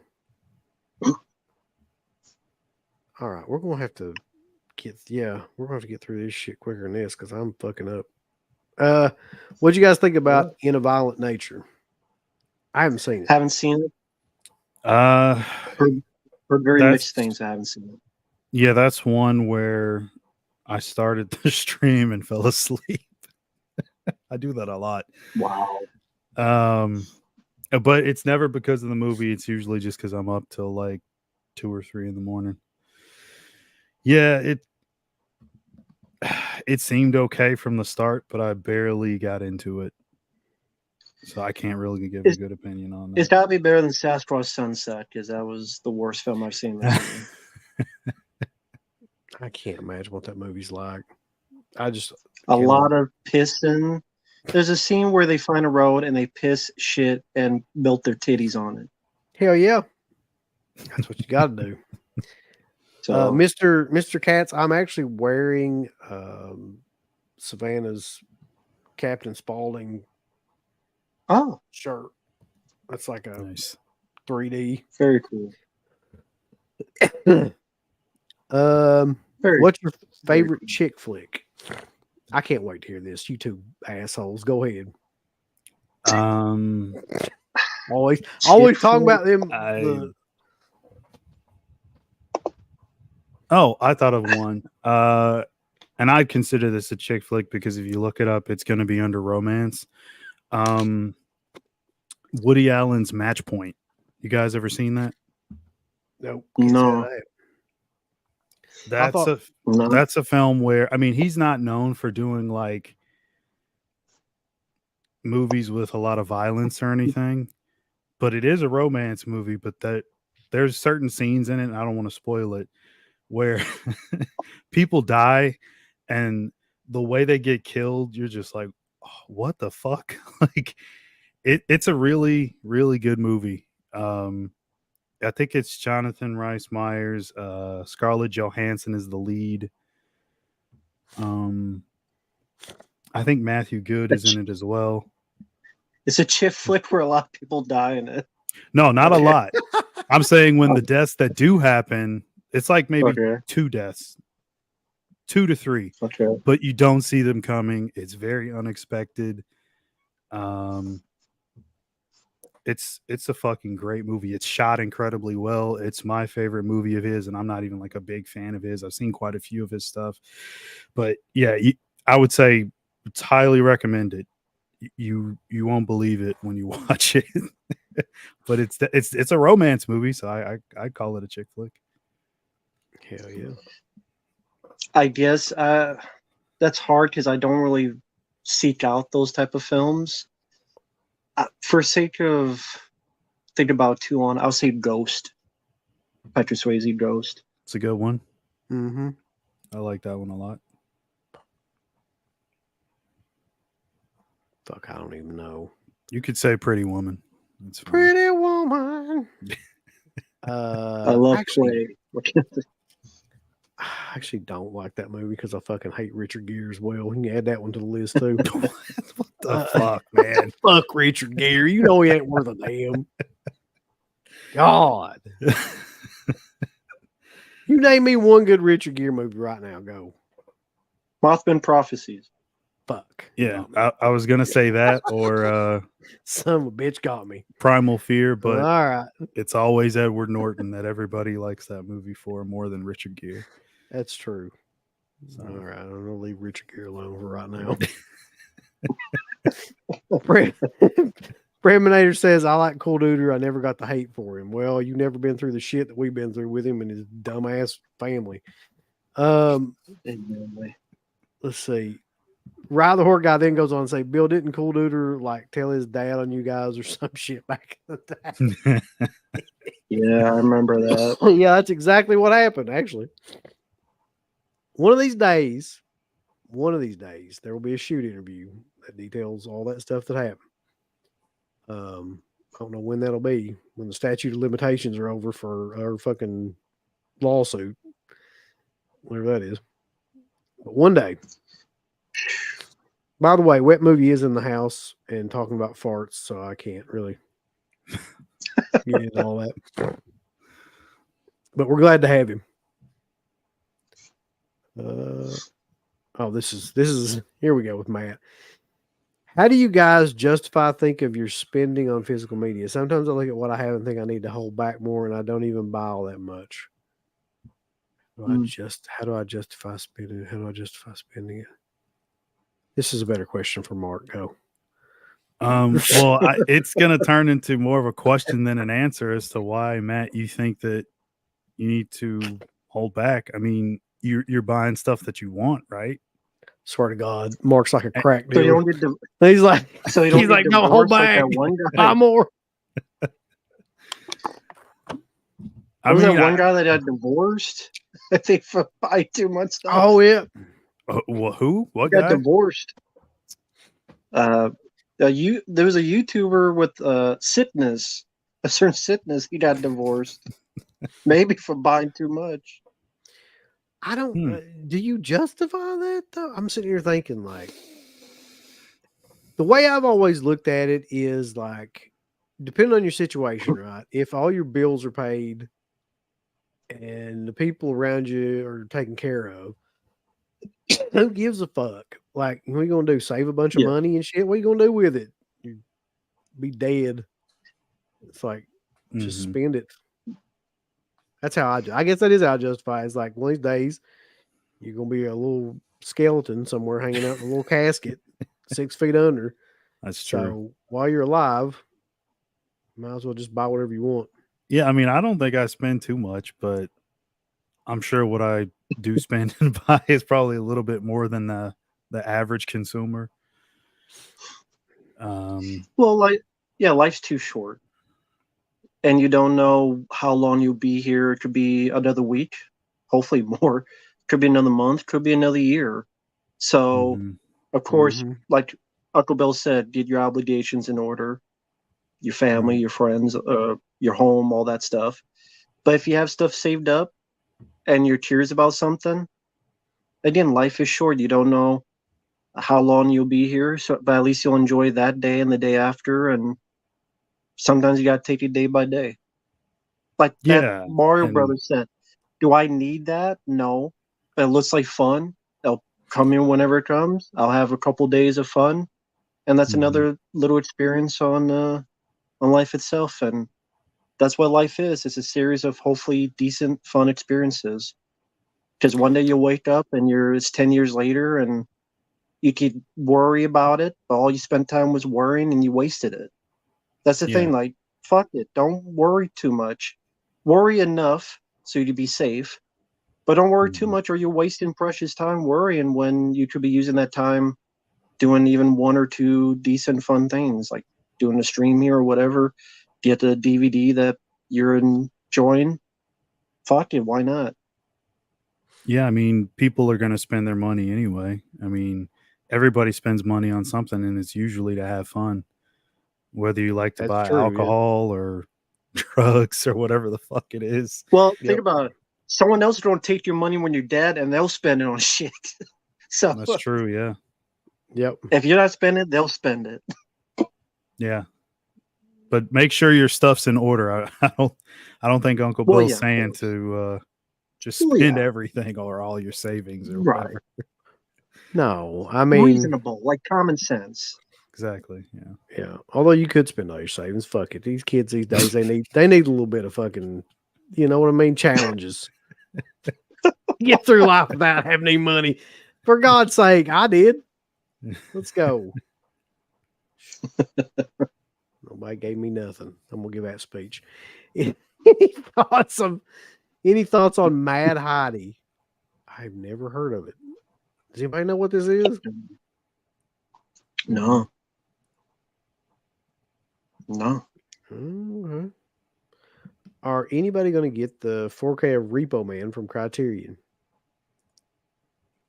I'll probably get it. I skipped out on the other Criterion release that they put out, the Blu-ray. So I'll probably get the 4K. I like that movie okay, and I love the Circle Jerks. That's like one of my favorite punk bands, and they're in it. Mhm. But it's Yeah. like I never was a huge mark for that film for whatever reason. Hmm. I like it enough. Have you guys ever seen Girlfriend from Hell from like 88, 89? I think it's killer. Seems like a movie. I've never seen it, but that's one that either Vinegar Syndrome or one of their partner labels released, I think, not too long ago. Okay. And it went out of print pretty quick.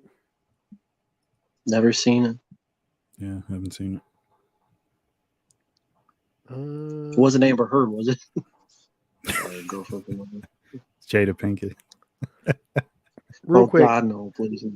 Matt Cheshire says, my favorite Rambo rant was on the Kardashians. I was dying laughing, but it's no longer up. Did they make you take it down or something?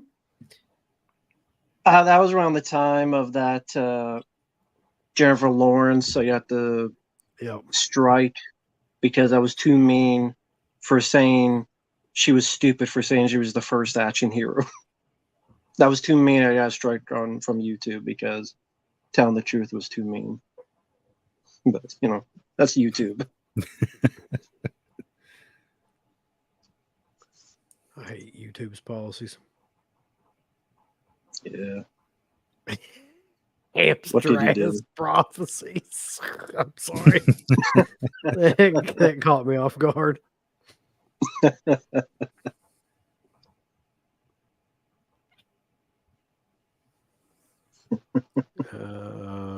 Jerry L says it's an expensive hobby, but sometimes I just have to pass on stuff.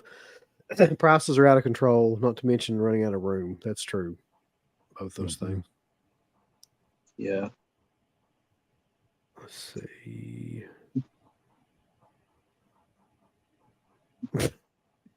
Chips regardless says, dude, if I die before my vinegar syndrome order chips, I swear to God.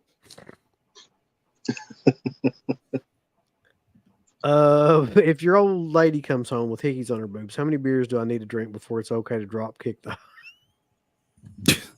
God.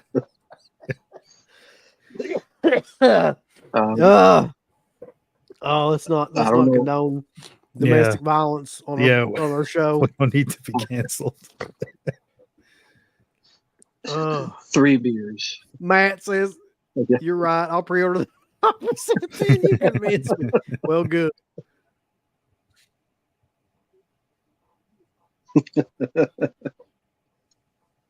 Let's see.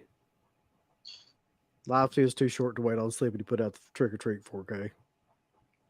If you're waiting on that, you probably will die before that comes out.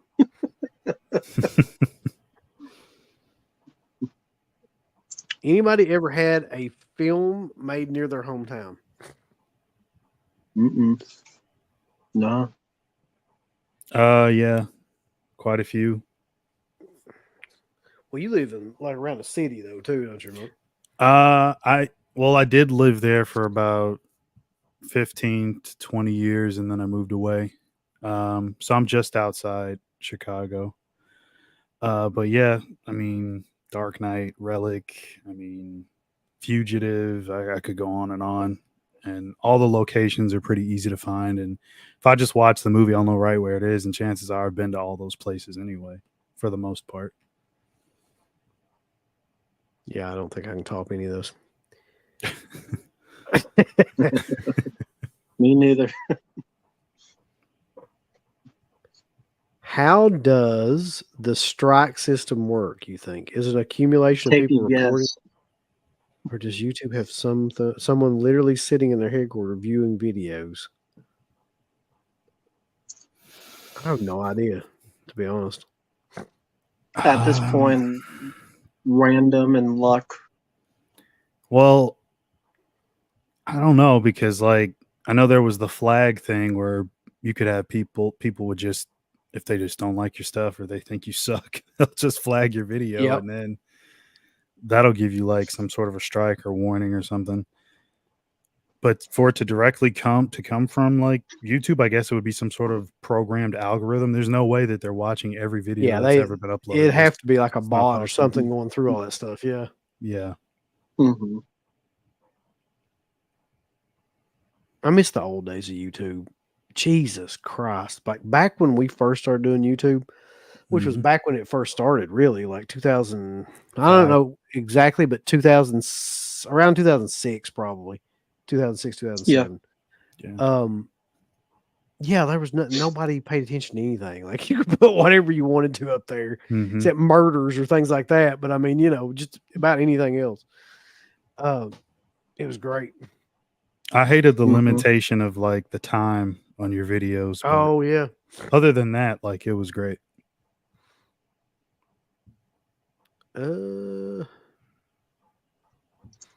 Just how it is when it becomes corporate.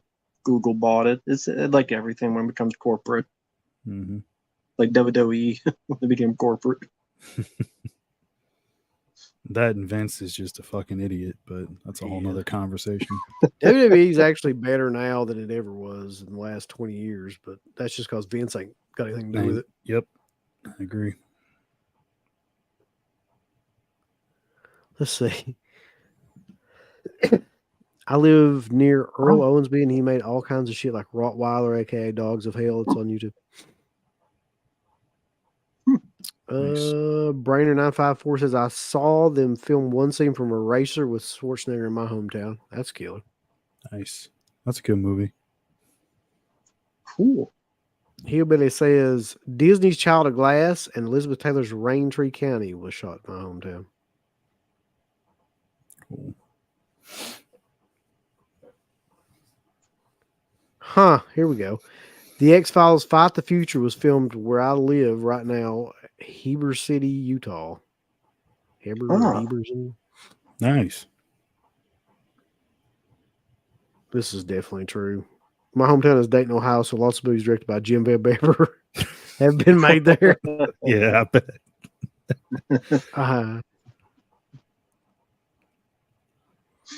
Avatar was filmed in my hometown. Is your hometown like fucking some sort of Candyland or space or something? I guess they had to film that somewhere, though.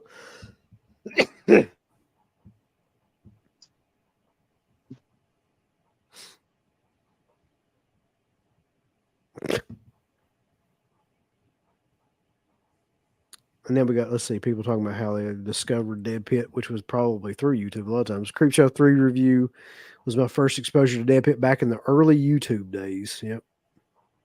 Yeah. Now Living Dead commentary, 2007. This is going to be really tough, but I'm sure this question's been asked before. What is your favorite Schwarzenegger movie? Jesus, man. That's really tough.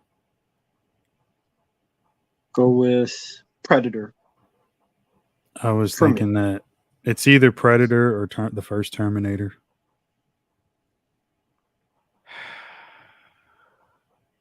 I mean, there's so many of them. I think I almost like Conan, like the most right now, just because I just recently watched it again, and that movie is just the cinematography and the soundtrack and him, all that shit was insanely good.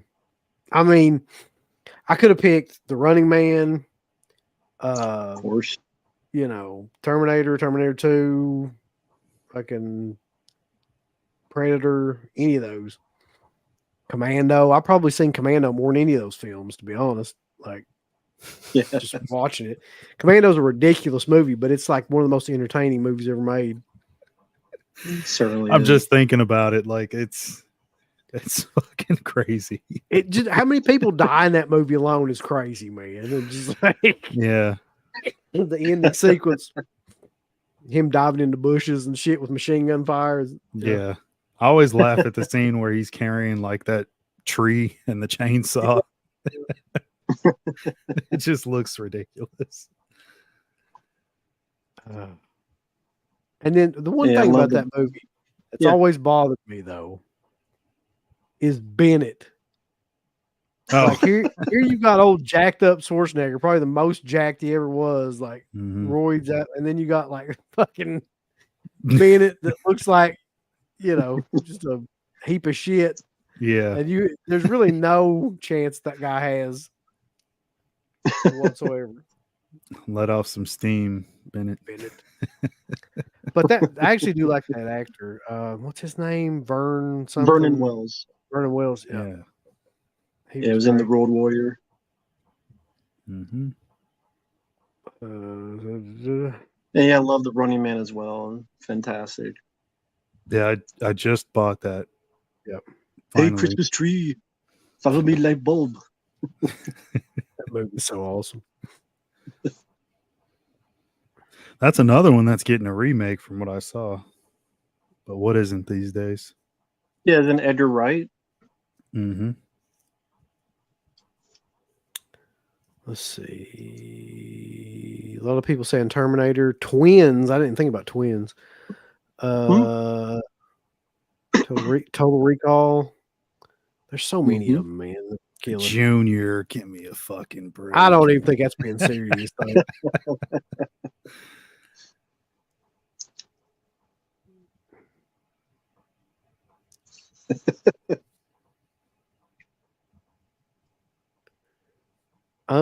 Have you ever visited movie locations? Yeah.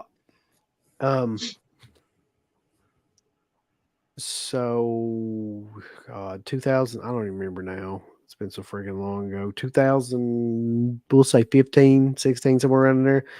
Went to Pittsburgh and visited the Evans City Cemetery, place where the Crazies was filmed. The farmhouse location from The Night of the Living Dead.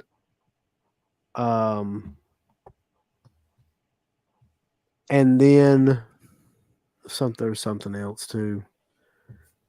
The mall? Oh yeah, the freaking Dawn of the mall. Dead Mall? Yeah, Monroeville. And then we went that night and saw John Carpenter play in concerts.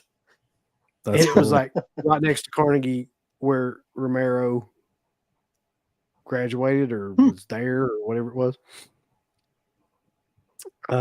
That's where they filmed Creep Show as well. Oh, okay. Well, parts of Creep Show were filmed. Like the crate shit was filmed in there. And then where else have I been?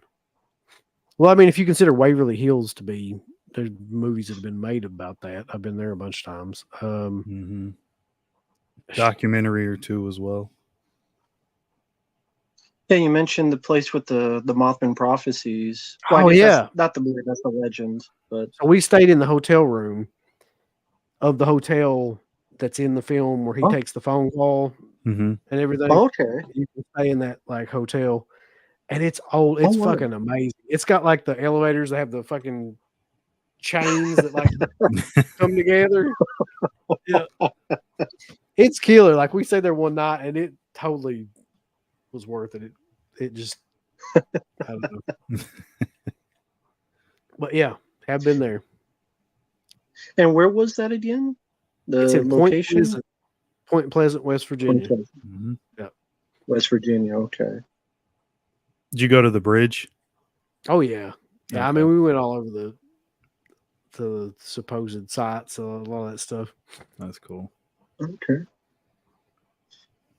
Did you film any of that? Like whether the mall or the Point Pleasant or any of Oh, film any of that? I don't think I filmed any of it, but I've got pictures out the ass of all that stuff. Oh, okay. Probably should have filmed some of it. Now I think about it, but no. Mm-hmm. And there's a Okay. lot. There's a ton of stuff. So my kind of like next mission, I have 2 missions in life at this point, is to get to Texas and do the Texas Chainsaw stuff, to visit that gas station area, and to go to Italy. So those are my cool. next 2. Mm-hmm. That gas station is like it's like a tourist attraction, right? They sell movies and all sorts of It is. horror stuff in Yeah. it, right? Yeah. I've seen it online before. That's a really cool spot. But what about you all? Anywhere Have in you got- Italy? I was going to say anywhere in Italy, or do you think you'll have like a certain plan? I think that in Italy? here's the thing. Like I know that I want to visit the shop that Argento owns that's run by Luigi Cosi. So wherever the fuck that is around that area. I have no idea where it's located, but that's where I intend to be around.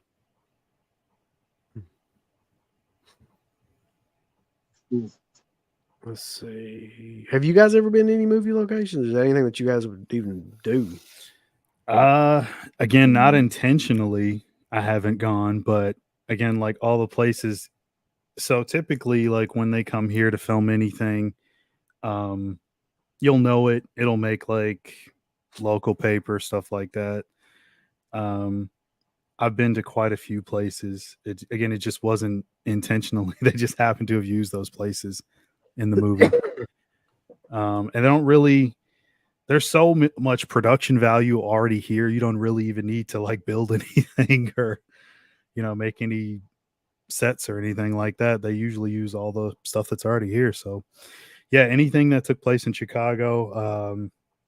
I mean, I've been on that strip in Child's Play. Oh wow. Where he's being chased at the beginning.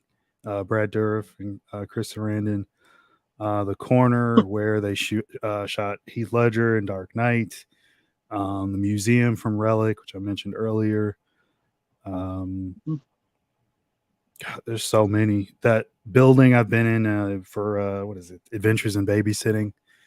Oh shit. The one that's Yeah. like at the diamond shape. I forget the name of it, but yeah. So, I mean, I've been to all those places already. Yeah.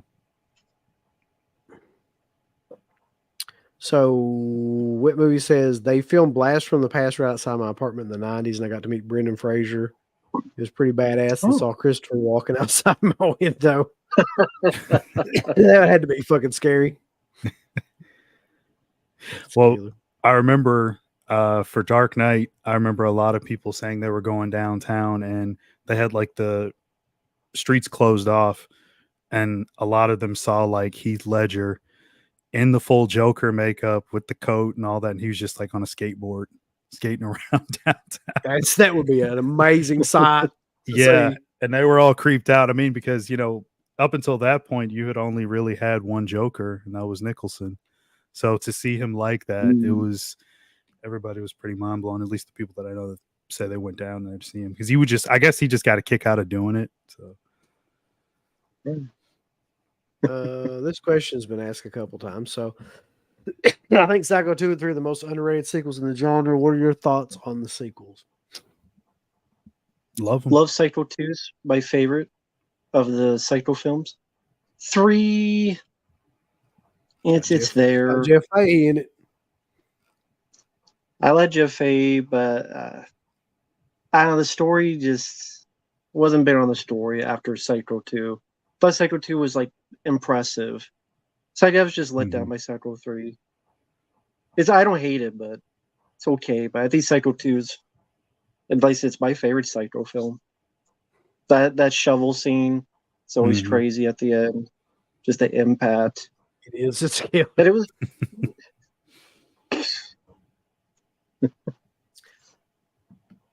I'm trying to think of all his different films, but I have a tendency to agree with this statement. Nighthawks, 1981, probably Stallone's most underrated film.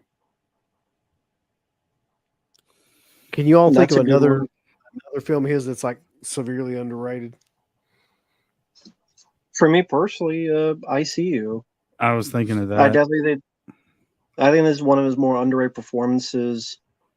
It has flaws with the editing, because the director's the guy who did I Know What He Did Last Summer. I don't think he was the number one guy they get for this, but I think there's a lot of merit to it that I don't think it was as bad as to just not even get into theaters. So that one I would put in there. Rambo 3. I never understood the hate for that film. I think that's an insanely fun movie.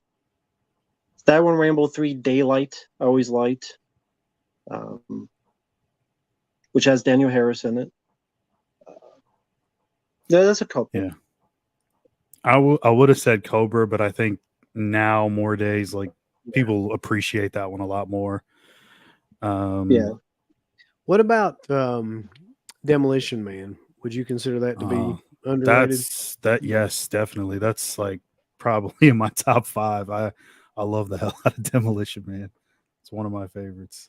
That's a crazy. No, I saw that movie in the theater too, and it was great. I love Demolition Man. I didn't know if it was underrated. I thought people liked it usually, but maybe not. I don't know. Did people hate on it that much? I don't think so, but I just don't think it gets really like talked about anymore. Like that much. I don't think it's as beloved as some of his other more well-known stuff, but I think it should be just for the time period. The cast is really solid, and Snipes is probably at the top of his game, or just getting to like that part where the point where he's about to hit that plateau of like really breaking out into his own and being like a real big deal leading guy. Yeah, Demolition Man is just very prominent today. The whole you're cited for cursing, you could easily see that happening today. That you have to pay if you curse and stuff. I mean, it's the whole PC culture today. It's all it predicted the future. Yeah, basically, we've turned into that fucking movie now. Yeah. Oh, Tango and Cash. I was going to say Tango and Cash, but what about Lockup too? I always liked Lockup a lot. Yeah, that's John Flynn's movie. I think. Yeah, I like it a lot. Yeah. Love Lockup. Donald Sutherland's a great bad guy. Got Sonny Landham in it. Isn't Tom Sizemore in there too? Yep, Yeah. he's in There's it. somebody else in that movie Love too. No, I'm sorry. Tango and Cash is the one that has Clint Howard as the slinky guy, Yeah, which is he's, like one of my favorite Slinky. scenes from any movie. Yeah. Yeah.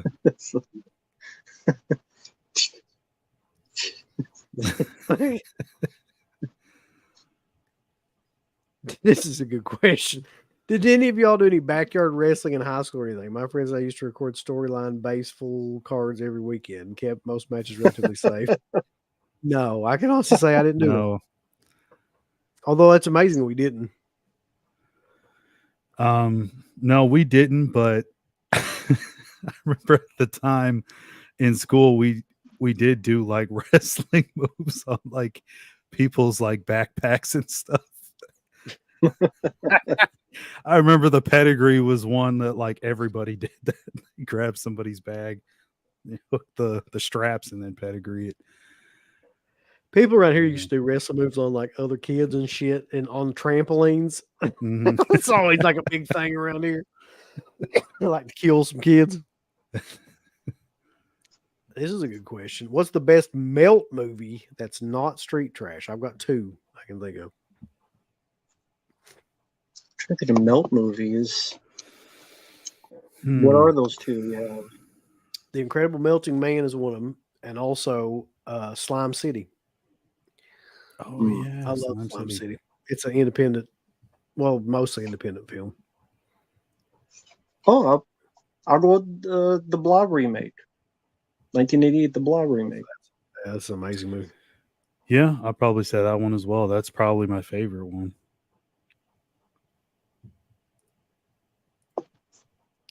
Brave New World. Let's see. So Matt says, Profondo Rosso, stories in Rome. My girlfriend had just visited there about a week ago. He said it like that too. Ooh. He had to say it like that. That's where I'm headed then. I figured it was Rome. And that's really like, I mean, where you want to go probably if you go to Italy. Mm-hmm. Sean says he used to live across the street from the problem child house. That's fucking, That's awesome. yeah. Yeah, that's another one too. That it's just that CK and I've always talked about wanting to do this at some point, going up to New Jersey and visiting a lot of the Friday the 13th. Well, he says Friday the 13th remake location. I'm wanting to visit the Friday the 13th locations. Mm-hmm.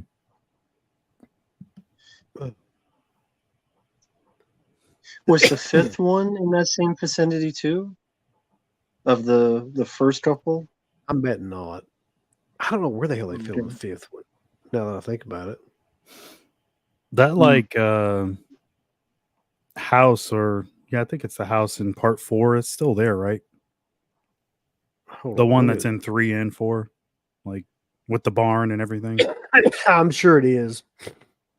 Because I remember seeing that in something else. They filmed I think it was an episode of like Entourage or something. I remember they were staying there. What was the one? What was the one that got burnt down? Like some people accidentally burnt it down. The I'm trying to remember. The Not Living Dead farmhouse got burnt down. Oh, I okay. do know that. I remember it was one of the Friday 13 locations. Like some people were squatting there and they accidentally burnt it down. Can't remember what it was. I thought it was like the fourth one or something. Maybe not. Also, wasn't the Evil Dead cabin burnt down as well? I'm sure it was. They're still selling pieces. Find of every fucking location and burn it down. Shit. So someone go to the Dollar Den Mall, just burn it down. here they've actually got this broken down for Friday 5. The diner is in Mulholland Highway in California. The trailer park is in Franklin Canyon Drive in Beverly Hills. It's all filmed in California. Where the greasers are killed, it's got like specific address, locations, all this shit. Those fucking greasers. Yep. Oh man. Vinny. You're fucking going on. Ratatouille. Rat-a-tat-tat. Fucking Larry saying. Okay, it was the Friday 3 house burnt down. That's what someone Oh, mentioned. It was the one Friday 3 got burnt down. I think the Van Damme Street Fighter movie was filmed where I live. Yippee! Me and my dad went to the Field of Dreams field before he passed. He hated bitch the whole time. Huh. Well, God damn. Well, if you at least had your time with your dad, even though if he hated it. Cabrini Green, where they filmed Candyman, is in Chicago, right? That's a scary looking ghetto. Yeah. It's terrifying if you're not used to, how should I say this, urban settings. Okay. And yes, I haven't like been in the apartments. I've never went up the stairs or anything, but I've passed right by that several times. Back when it was still up. It's not up anymore. They tore it all down. I swear, But- I thought you were going to say Go ahead. it's scary to go there if you're white. Shit. I mean, it's scary for anybody. I mean, if you're just not used to that kind of setting, it was definitely not the safest place. I don't even know how the hell they got away with like shooting down there. They had to have like the whole fucking police force like right on the corner. John Pollock says, I was at a gas station in Arizona or maybe New Mexico where they filmed a scene in Natural Born Killers. They had nothing advertising it, but I had a deja vu kind of moment and asked. The clerk confirmed it. Mm.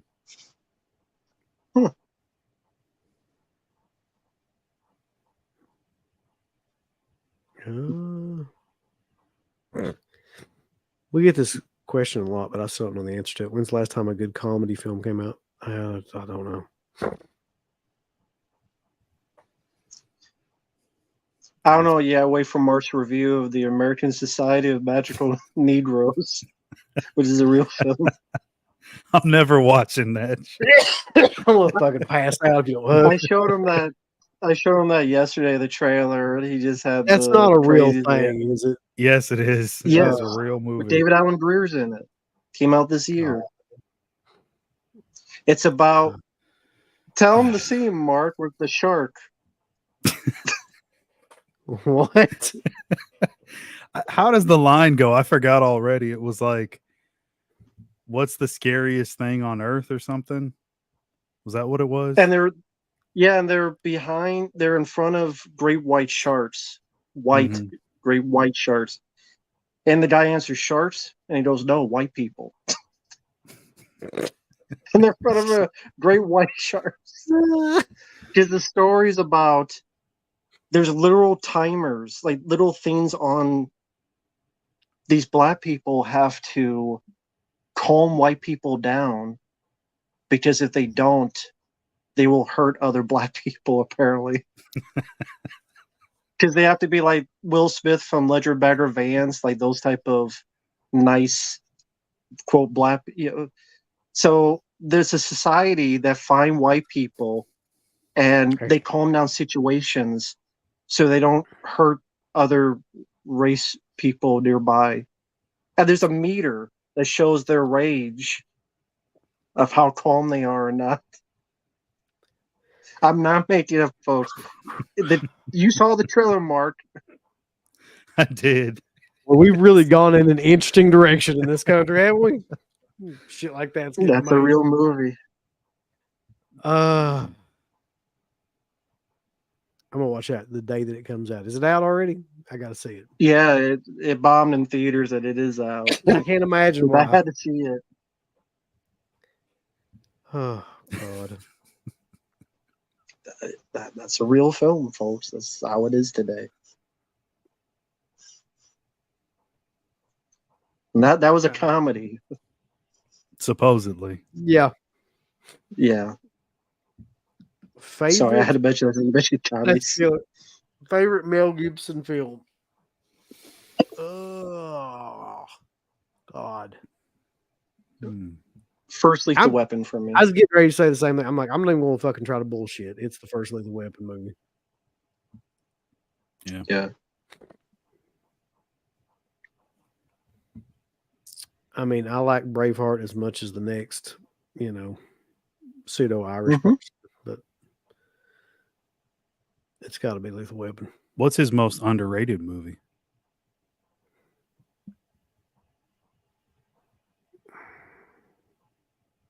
Sure, I have to look up his damn movies now. Hold on. I'd say maybe Ransom, maybe. Nobody ever talks Mm. about that one. Gary Sinise is his performance alone, it makes it worth watching. What is the? Especially, like, when he Oh, I know loses what it at the is. end. I know what it is for me. Oh, which I one? just found it on here. Payback. Oh yeah, Oh, that's a good one. I saw that one in the theater. I saw that one and I was like, why the hell did I never heard about this film? Like, it just was such a good movie. Mhm. Always enjoy that one. I would say Sugar Tits. That's the most underrated. Sugar Tits, yeah. But yeah, I always liked Payback. Never understood it never really got much publicity. Is he? Did I hear somebody say he's doing Passion of the Christ 2? Is that real? He was wanting to do it. I don't think he'll get finance for it though. Yeah, I don't know if He's it'll just doing happen. this straight to streaming, small bits now, parts now. Has anybody told him that? I mean, the end of the first Passion of the Christ is pretty much the end of that story. But it's the Yeah. resurrection now. So he's fuck me. He's going to do a whole I would movie about the assume. resurrection. Like, oh shit. That's all you could go. Okay. I don't know what else it would be. Unless something I don't know about. It have to be resurrection. I remember watching that movie in the theater, and I was like, "Why is this fucking violent? Like, this is really needed."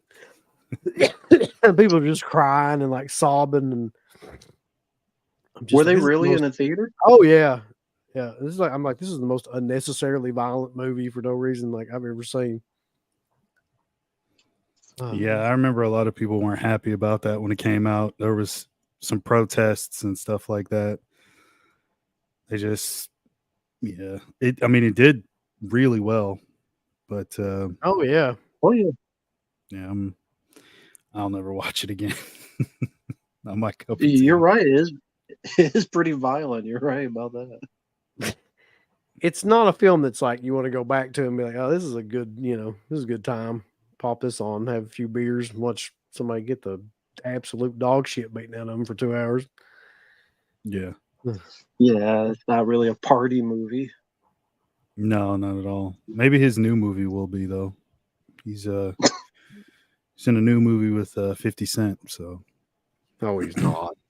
no, he is. No, he's not. I'm Don't tell me joking. that. He is. He is. Why does Yeah, 50 he Cent is. keep showing up in movies? 50 Cent can't act worth a fuck. He Yeah. can act. You saw him in Righteous Kill. He was amazing. Oh God. Do you guys prefer Yeah. Braveheart or The Patriot? I like both. I'd say Patriot, maybe. Patriot hits a little differently for me just because I saw it in the theater and the sound on that movie was deafening, and that was a crazy experience. I love that one, but I like Braveheart too. But I'll say Patriot for me. I'm sorry, this comments killed me. Is Buster Rhymes in Passion of the Christ resurrection?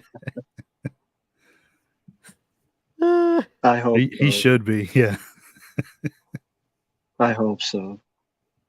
We all need more Buster. Every movie. Trick or treat, motherfucker.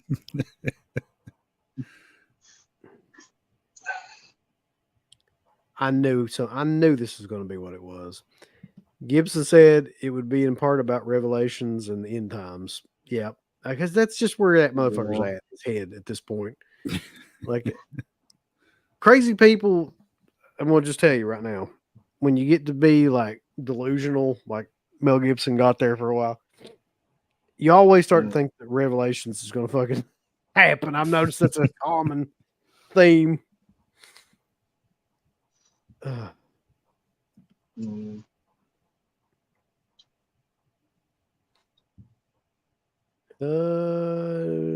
Yeah, he did. I don't remember liking that movie that much, but he did direct a movie called Hacksaw Ridge, did he? Mm-hmm. Yep, he did.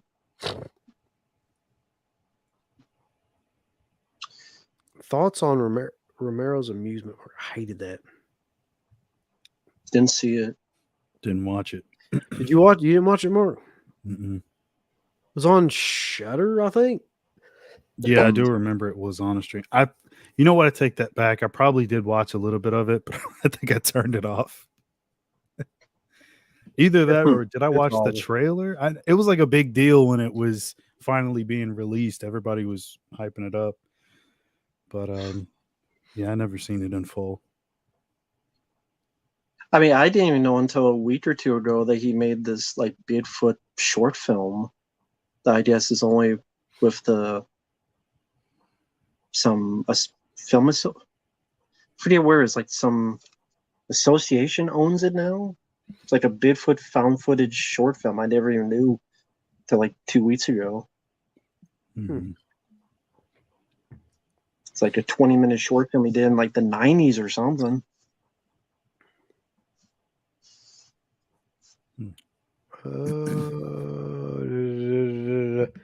BL Monster 64 Reborn says, I love Lethal Weapon 1, 2, 3, 4 and Conspiracy Theory. I haven't thought about Conspiracy Theory in forever. I don't like Signs. I think it's boring. I'm not supposed to suck. They're boring. Nothing happens in them. I do like The Happening. He's trolling. I thought, You think so? no, I don't think he's trolling it, but I hate The Happening. It's Come Marty on. Martin's Look, fucking sucked ass. Everybody loves The Happening. Really? What? Like John No. Leguizamo Oh, is no. like a science teacher or whatever he is. Come on, guys. Take an Well, interest. Mark Wahlberg is too. That's right. They're running from the fucking winds. I don't know how you make that scary, the wind. Or I'm sorry, whatever's in the trees in the wind. It's fucking stupid. Listen, fucking the dumb. wind is scary. When you get a light breeze and you know you're gonna die, that's terrifying. Yeah. That's I mean That there's nothing guy- happening in The Happening. No. What's happening in The Happening? The There's grass nothing is going killing on. people. It's like, okay, fuck off, would you? The It's grass just- and the wind. It's John Leguizamo and Mark Wahlberg running around for 2 hours. That's it. Yep. Mark, you missed the hot dog monologue. How could you It's do the that? fucking worst shit ever. I love hot dogs, so whatever the hell he said. He really loved his hot dogs, I'll tell you that. You What time eye my do we- lemon drink? What time do we have to get up for work? I don't know. Am I in an alternate dimension or is it not Saturday? Like, Yeah, tomorrow is Saturday. no. Yeah, I show up whenever I want. I don't give a fuck. Just in general, though, I would have to get up around 7:30. Let's see. What's the most funny non-comedy movie of all time, and why is it Suckers? The most funny Never heard of non-comedy Suckers. movie? I'm not sure what the hell that means exactly. Yeah, I don't know. Maybe like a so bad is good? That's what I was Or thinking. But like, Or maybe is he talking about like a movie that's just funny, but it's not in the comedy genre? It's unintentionally funny. oh, Maybe like Troll 2 or The Room or something like that. One I of see. those. Honestly, for me, it's the beginning of Full Metal Jacket.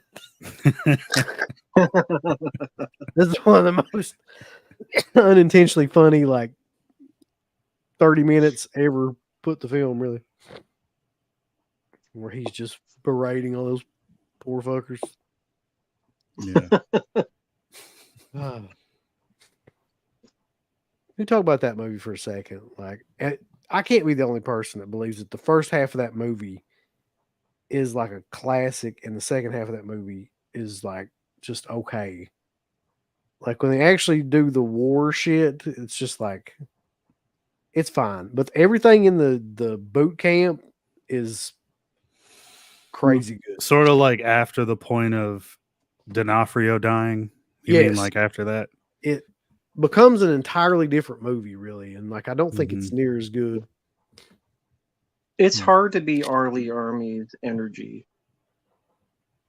Very Yeah, hard to beat that. Yeah, I could see that. Yeah.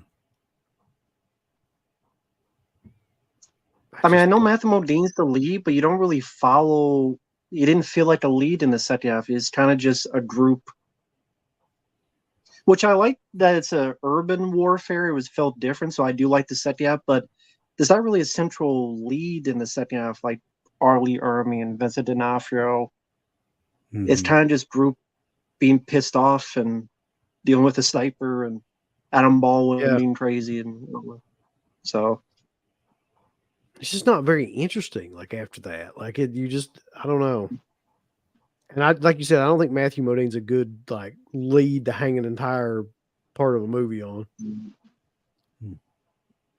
Which is interesting. Originally supposed to be Anthony Michael Hall. I can't imagine that either. Like, Can't. I really can't. But yeah, it originally was for Force Out. It was meant to be him, and then he said Anthony Michael Hall said no, so they got Matthew Modine. this is good. The Happening 2 shit happened. Big step up.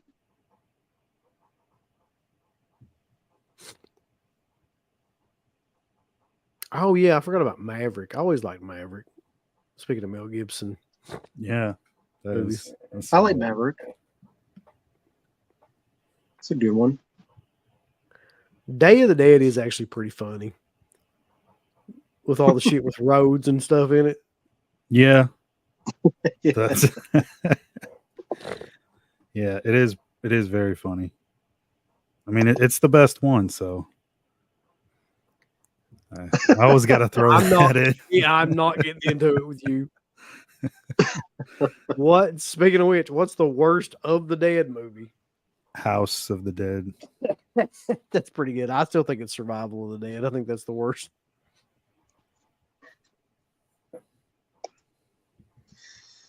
Of the Dead. Give me a few minutes. Go ahead.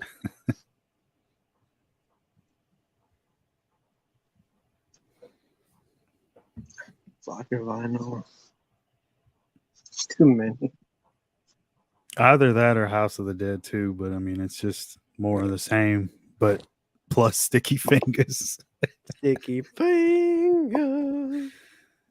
Whatever happened to that guy? By the way, like, He got his big break with the Blade TV series, and damn. then I just didn't really see him in anything else. All right, so we've reached the end of the comments. Now I'm going to ask you all to rank these 5 action stars in order from your least favorite to your most favorite. You ready? Schwarzenegger, Stallone, Van Damme. I'm going to let him write these down. Schwarzenegger, Stallone, Van Damme, Chuck Norris. All right. I don't want to say Seagal because I think nobody's favorite fucking going to be Seagal. Who else is left?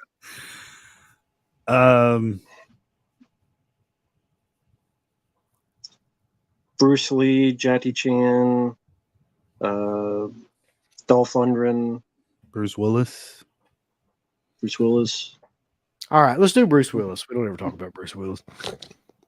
Okay.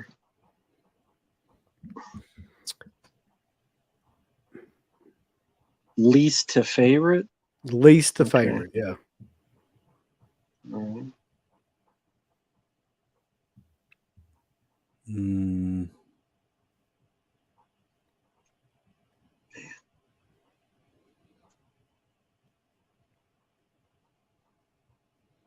Man, that's tough. It is tough. It's like actually a lot harder than I thought it was going to be. Here sitting here thinking about it. Yeah.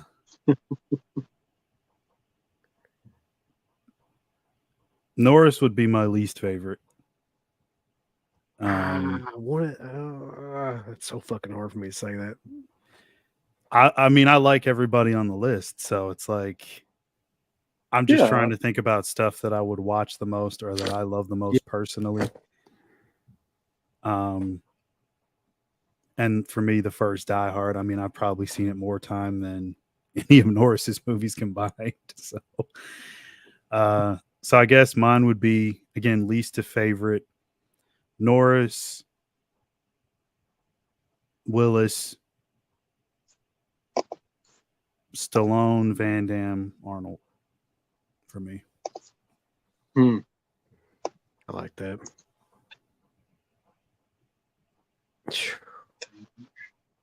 I still can't decide who I want to put fifth. And I agree with you though, Mark. I've seen Die Hard more than I've seen probably any of those people's films, as a matter of fact. But like the same token, like I don't like as many Bruce Willis films other than the Die Hard series as I do a lot of those other guys. Mm-hmm. Okay. Yeah, that's why he's like still near the bottom for me. I'll go with, and again, I like all five as well. Chuck, Bruce, Arnold, Van Damme, Sly. Just Sly and Van Damme my top two. Arnold I put three because Running Man, Commando, Predator, Bruce Willis, Die Hard films. I love that stuff, and Chuck Norris love as well, but it's the fifth. Mm-hmm. All right. And he did stuff like Top Dog. That's true. Okay, I have to put Norris at the bottom. So Norris will be 5, as much as I can't like really forgive myself for doing that. Bruce Willis would definitely be next.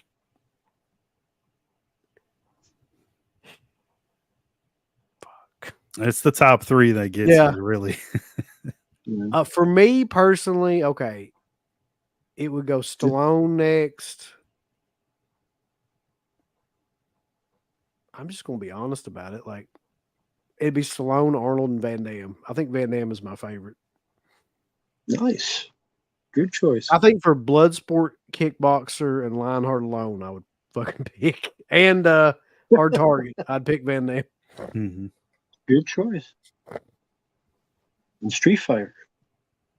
And of course, it's Street Fighter. Somebody fuck you, Matt. Bring that up. Wait a second. I love Van Damme. He's my second favorite, so I'm up there with Cynthia you. Rothrock above everybody else, yeah.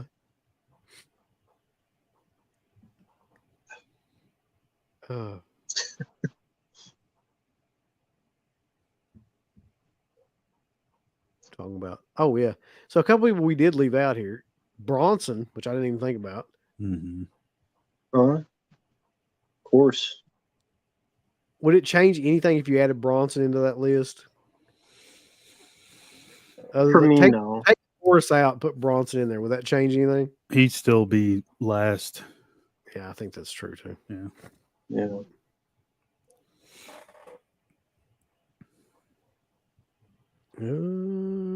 Yeah.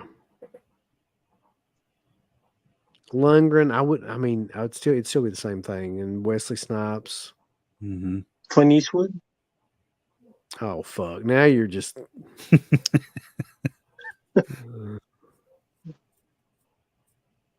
Because with Clint, I'll tell you. Yeah, I think he would be. Maybe 4, 3rd. If you put Clint in there, yeah, Clint Eastwood.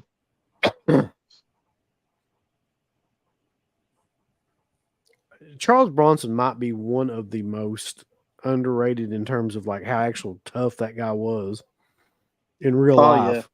Yeah. Mm-hmm. Most definitely. Patrick Swayze. Fuck up. Yeah. Will Smith and Chris Rock. Yeah. Neopunk had a good question. Where's that? I know what you think of him, Oh. Matt. Uncle Bill, what do you think of Keanu? I'm not even gonna lie. I love the John Wick films. And I didn't really like them that much. And then for some reason, I just got on a thing where I just watched all of them together and like something clicked and I really started to appreciate them more. I love the first Matrix and the other two are dog shit. And I think everybody knows that. Bill and Ted, the first one, actually the first two are great. Yeah. So, I mean, yeah, I like him. It's just, he's got some questionable acting decisions a lot of the time. Like in Dracula, that'd be a perfect example. Thought you were going to say knock knock for a minute. Knock knock's another one.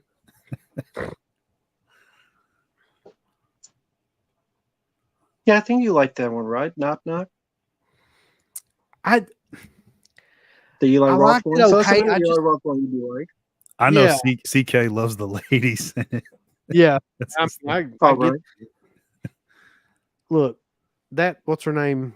Ana de Armas. Yeah, she okay. my money around that time period and moving forward. That's pretty hard to beat. Mm-hmm.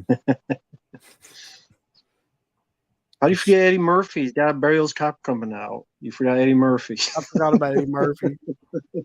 I don't have any hope for that movie, by the way. I'm just going to tell you, like, zero hope for that.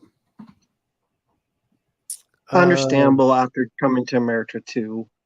Can't really blame you for that. That's exactly what I'm basing it off of too. Is that movie? My thoughts on James Cameron. He's insane. He is clearly like a narcissist, but I guess you have to be to do that kind of work. He's also incredibly talented director. If he'd stop fucking with his shit, like he's like George Lucas. Like, I mean, he just can't leave well enough alone. But in terms of like the stuff that he made in the 80s and 90s, there's very few people that made that many good films. Mm-hmm. So I have a question for you. What do you feel about him remarking on how he would never do the Terminator today? How he like regrets the gun stuff, and like that would go sounds like something that somebody that's in Hollywood would say now. Like if you're just trying to like get bonus points for being ultra, woke or whatever. That sounds accurate, but like I don't know. He's just talking out of his ass. Like that is a completely different time. Had nothing to do with anything going on now.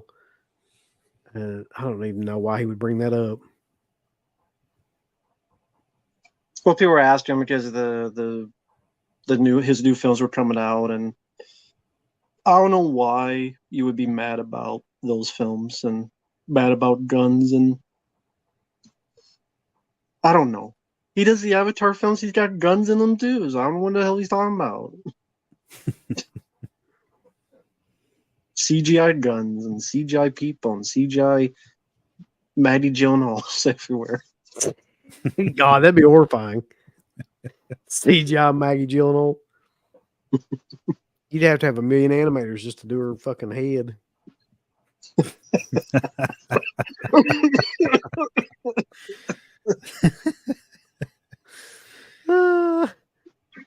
Let's see.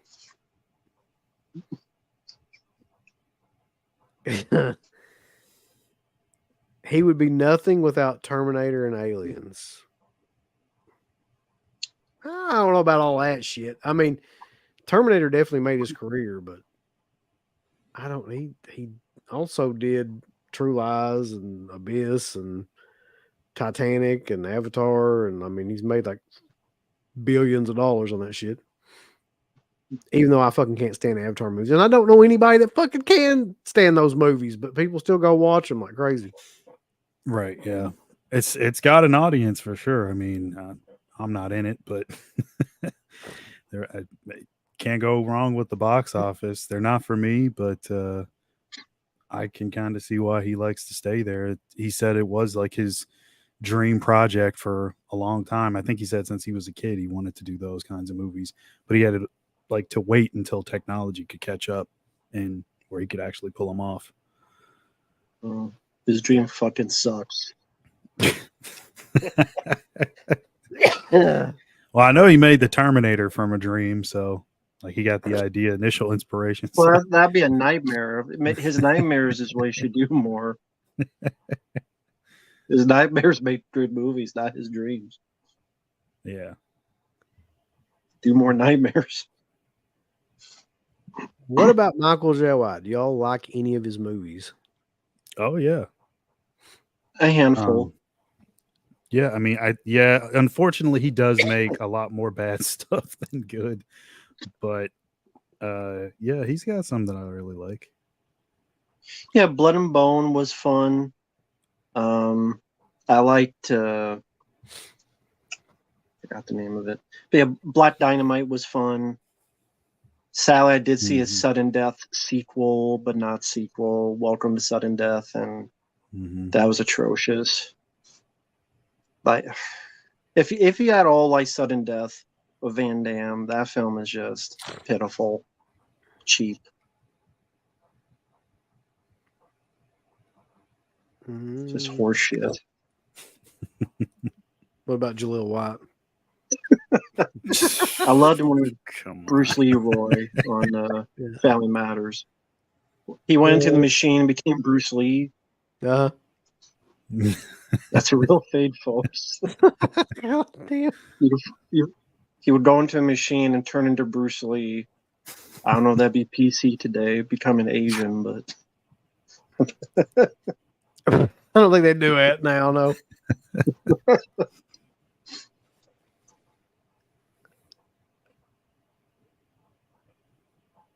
All right. So it's 12:30. Do we call it or do we continue on? I'm up for whatever you want to do. I say keep going. Mark, you always say Go that, all night. bitch. All right. So we'll go on for a little while longer then. So let's rank directors now. You ready? Yeah. Okay. Get ready. James Cameron. You might want to write these down, Rambo, because ain't no way I'm going to remember all this shit. James Cameron. Okay. Stallone as a director. Okay. I can't be serious with that one. Give me some action directors. McTiernan? John McTiernan? He's great. Yeah. Put him in there.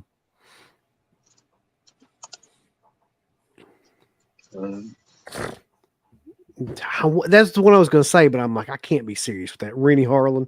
It's like, want to. John Woo? Yeah. John Woo. Throw John Woo in there. Yep. Action director. Tony Scott. Tony Scott's good. Oh, yeah. Is that 5? I think that's 5. That's 5. All right. Now, Cameron, Stallone, McTiernan, John Woo, Tony Scott. think about these. George Miller ain't in this. Max Thunderdome. Shit. Ridley Scott. Everybody. Michael Bay. Yeah. Fuck.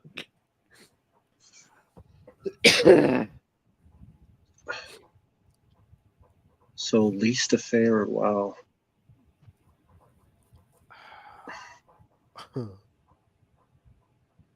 I mean, I kind of know who my least is.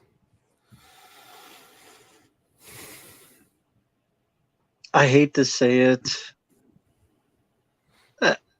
Stallone is least, as but this is directing. I like films he directed, but he just hasn't done a lot. And someone was like, "Did you do Paradise Alley?" And Can't remember. Yeah, I'll probably put him in at the bottom as well. Least favorite.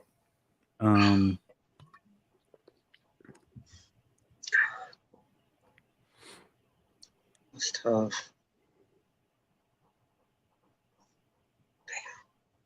Oh shit. It was Wu, McTiernan, Stallone, Cameron, and who was the other guy? Tony Scott. Tony Scott. I'm dying, sneezing over. I'll go with Stallone, Scott, McTiernan, Cameron, Wu. Just because I love John Woo's unique style. Mm-hmm. James Cameron, I mean, my favorite film is Aliens. So I would say favorites like John Woo than Cameron. McTiernan because Die Hard and Predator alone. I love Tony Scott, but I have to put him somewhere. And then Stallone. Shots at Jeff Fowler with ranked directors. All right. Go ahead, Mark. Or I can go, either one. Yeah, Stallone, Scott. Man, that's tough. Those top three. Those top three will fucking kill you. Yeah, they're always the hardest ones to do. Wu's style is so unique, but oh man. Because I'm talking about like his Hong Kong films too, like Hard Boiled and Oh yeah, Blow in the Head. I've seen a lot of those. The Killer. yeah, The Killer. I was just thinking of that one. Because I'm not that's talking tough. about just his American. I'm talking about his Hong Kong films too. Yeah, that's actually why- what I was actually thinking of that Yeah. stuff more so than the American Yeah. stuff. Yeah. I should just put him as number one because of Face Off, but I'm joking. What shit? No, so it'd be John Woo would be number 3, I guess. McTiernan, then Cameron. Good choice. All right. Stallone, it has to be because he did, like you said, he just didn't direct that many movies. The ones he did direct were amazing, but well, Yeah. most of them. Mm-hmm.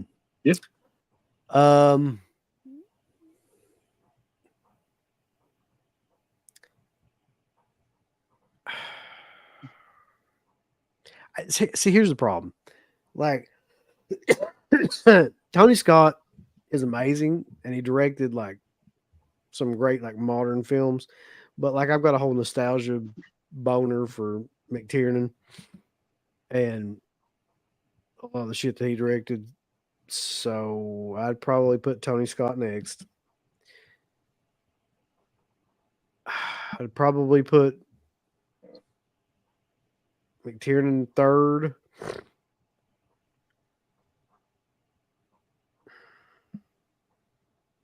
Although that, no, I wouldn't either. I'd put, get ready for this. This will blow your mind. I'd put John Woo third. I'd put Okay. McTiernan next, and I'd put Cameron first. Yeah, that's what I had. I And was that the actually, same one? for me, I'll change Tony Scott and Stallone. I'll put Stallone 4 because Rocky 4, Rambo 4, for me, those are okay. two. That's true. I didn't even think about Rambo 4. Yeah. Mm-hmm. Then he did Rocky 2, 3, and 4. Yep. So I'll put, as much as I love Tony Scott, I'll put Stallone up. Rocky 4 alone. I have to. So. But Cameron's a good choice for number one. McTiernan's Sally with the tax stuff. He didn't direct anymore, and then Rollerball remake was horrible. But I got him sent to prison. the Rollerball remake, Yeah. well, I mean, it was bad, but that wasn't well, prison bad. it was like a wiretap on like the Yeah, financier and all that stuff. So yeah, I mean, it's a shame that's why he went to jail, ruined his career. But yeah, it is what it is. still a great director though. Yeah. Let's see. Yeah. Tony Scott. Top Gun, Days of Thunder, The Last Boy Scout, Man on Fire.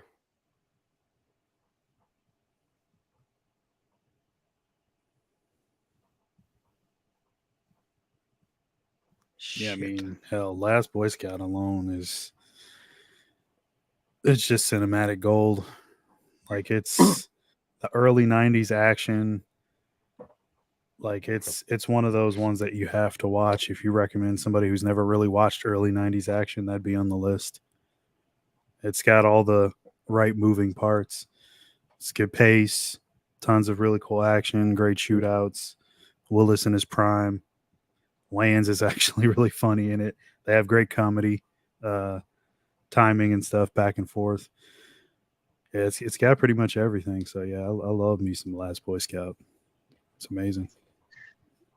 Well, to Justin, yeah, the only reason I put for me Stallone above Tony Scott is because those Rocky sequels were childhood 2, 3, and 4, especially 4, and then the double whammy of Rocky Balboa and Rambo 4 so late in his life and his career. I thought was a pretty good double feature. Like to direct both of those almost back to back, and I like the first Expendables compared to the rest. So Yes, for my I kind of agree. movies and Yeah. for what he was able to do at that age and for the fact that he didn't direct as much compared to other directors, yeah, for me, I saw Rambo 4 in the theater. That was one of the better experiences I had in the theater. So that's all I could have is the emotion of it, seeing those movies. So we got a celebrity in here though. Barnabas Collins from Dark Oh. Shadows. He wants to know what our favorite Quentin Tarantino movie is.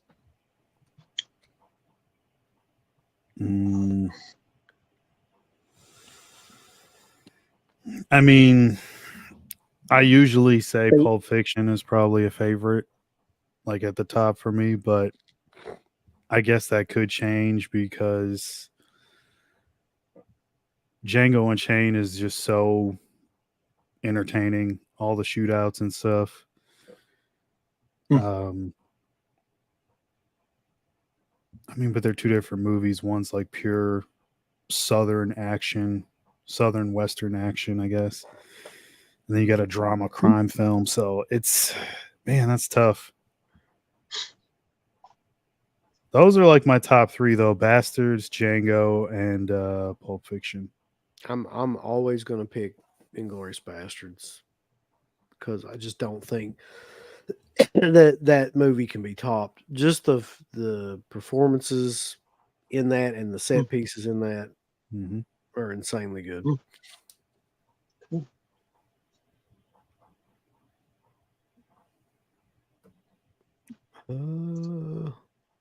About you, Rambo? I mean, if it's just that he directed, I guess the first Kill Bill. If it's only he wrote them from Dusk Till Dawn. But directing Kill Bill, fine one. I actually agree with this too. I think that Eli Roth does not need to be in that movie. I really do think that too. He's just like so completely out of place and completely out of his league trying to act in that fucking movie. Yeah, I mean, considering the talent that he's around, yeah, I could agree with that. But I don't think he's that bad. Well, they didn't put him in there that much. That was the best thing he did. Oh yeah, was he cut is the majority. Like he is sparingly used. I think this was originally supposed to be Adam Sandler, but he didn't do it. Yeah. I can't imagine that either. But skibbity doo, like hitting people with bats.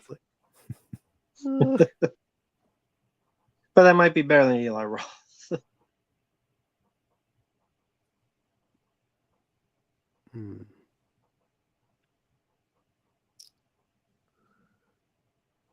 Eli Roth is the worst part of anything. Jeez.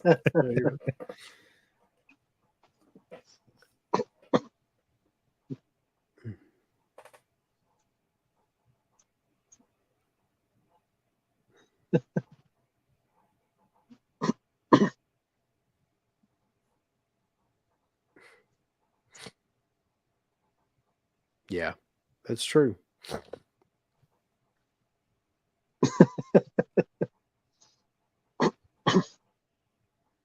What a fucking Silver Wings, I don't think so.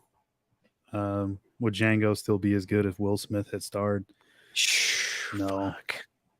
Will Oh yeah, because he Smith. did want Will Smith, yeah, and Will said Mhm. no. All right. Everything that he was supposed to be in is better off because he wasn't in it, including The Matrix. That was another one where he was supposed to be Yep. the lead, and no, fuck Yeah. that. Yeah. Okay. Pred wants to know in your favorite horror directors, where would James Wan be on the list? I mean, out of a list of 5 or out of a list of like every horror director that there is, because that'd be a long list. Yeah. I mean, For he would be in my top 20 probably. But I don't think he would I would be say in- so too. Top 20 maybe. Because I went back and watched Insidious again recently, and that is a really well made horror film. It has an atmosphere to it that like very few films have. It doesn't play as well now as it did back then because it's been done 57,000 fucking times now. But like Mhm. at that time when we saw it in the theater, like it really did work. Favorite James Yeah. Wan's movie, like top 3 of his. Frig, okay. Insidious would be my number 1. Wow. I didn't think you liked it that much. Okay. Yeah, That's because surprising. I don't really like Saw that much. I All don't right. like any of those films that much. And The Conjuring, I don't really give a fuck about The Conjuring. Death Sentence is okay, but I wouldn't put it as number 1. Neither would I Alright. put Dead Silence. Aquaman. Fuck Aquaman. Fast 7 or Furious 7, whichever one it is. He did do forgot he did that. I can't believe he did a Fast and Furious movie. I can. Cash in movie for it. Malignant. Yeah. It's another one. Hmm. What else did he do other than the ones that I mentioned? Malignant. Where's that one rank for you? I love that movie in ways, and in ways I just fucking don't know. He did Saw, Dead Silence, Death Sentence, Insidious, The Conjuring, Insidious Chapter 2, Furious 7, Conjuring 2, Aquaman, Malignant, and Aquaman 2. Okay. Well, that being said, it would probably go for me Insidious, Conjuring, and Malignant. Okay. Malignant, Conjuring. I don't mind the first Saw for what it is. And it's got Danny Glover in it. I'm a Danny. You know how I'm. I got Danny Glover in my back. You know, watching my back. I gotta say it. He's watching me. Come on, Mark. shoot me if Pull you us out say your that. ass. I'm not gonna lie. I watched Insidious again like a year or 2 ago, and I wasn't really as into it as I Oh, was this from son of back a then. bitch. This son of a bitch is gonna talk shit about Insidious on here. I mean, that being said, I'm not really that into The Conjuring either. I do like the concept of those movies more because, like the Ed and Lorraine Warren stuff, that's a really cool idea to make Yeah. movies out of any of those cases. And there's so much like true to life files and like the history of all that stuff. I mean, they should do something with that. So I'll say probably Malignant, Saw, Death Sentence. Honestly, those are the ones that I probably watch the most. I like Death Sentence a lot. I'm just such a big Kevin Bacon mark. Now, if it wasn't Kevin Bacon, I don't know where that movie would rank for me, but yeah, that's my How would three how would favorite. they / them rank for you? Kevin Bacon's in that. It's one of those. Everybody's Rambo got comes with these questions. everybody's got a career blemish. That's Yeah. one of his. Hey, like that one, just bitch. If you could do a 4th season of Masters of Horror, what new directors would you choose? Oh, Is this today Yeah, or he's saying was it? Okay. saying like if you had to do a new one of those like now, what horror directors would you choose? And that's fucking tough because how many episodes? It's like 10, yeah, I mean there was a lot. 10 maybe. I don't 11. think. Let's just go with 5. Let's just pick Yeah, that's five. That's a lot of people. 5 horror directors from now that we would include in the Masters of Horror. It's pretty sad because you look back, like Larry Cohen passed away, George Romero passed away, John Carpenter, he ain't leaving anywhere. He'll direct it from his bedroom. Yeah. Well, okay. So we just mentioned one of them. I think would have to be on there. James Wan. He'd have to be like one of the new ones. Yeah, I'd definitely give him an episode. I'll put Alexander Aja. Doesn't have to be a remake or anything. Just whatever the story is. Alexander Aja, I'll put on there. Yeah. I'm going to put, for me, Ty West. I would put Ty West in there right now. Yeah. Same. And probably, I just to mix it up a little bit too, like Damien Leone. Yeah. Who did Dr. Sleep? Oh, That yeah, director. definitely. Flanagan. Yeah. Mike Flanagan. Mike Flanagan. Put him on there, Mike Flanagan. Mm-hmm. I didn't even think about him. Jackson Jack. Jordan Peele. Fede Alvarez. Come on. Bring up Fede Alvarez in To here. see anything from him. No, not Jordan Peele. It'll be another race thing. Yeah. I'm so done with that. Although I didn't mind Nope. I hated Us. And Get Out was fine. I like that. But yeah, Scott Derrickson. That's another good one. I would have said Robert Eggers too, to be honest, but we ran out of people. And what about fucking Cronenberg? Yeah, Brandon Cronenberg. Yeah. Oh, yeah. I give Eli an episode. Oh shit! Why not? He'd make like a Hostel sequel or something out of it. I guarantee it. Adam Green. Shit.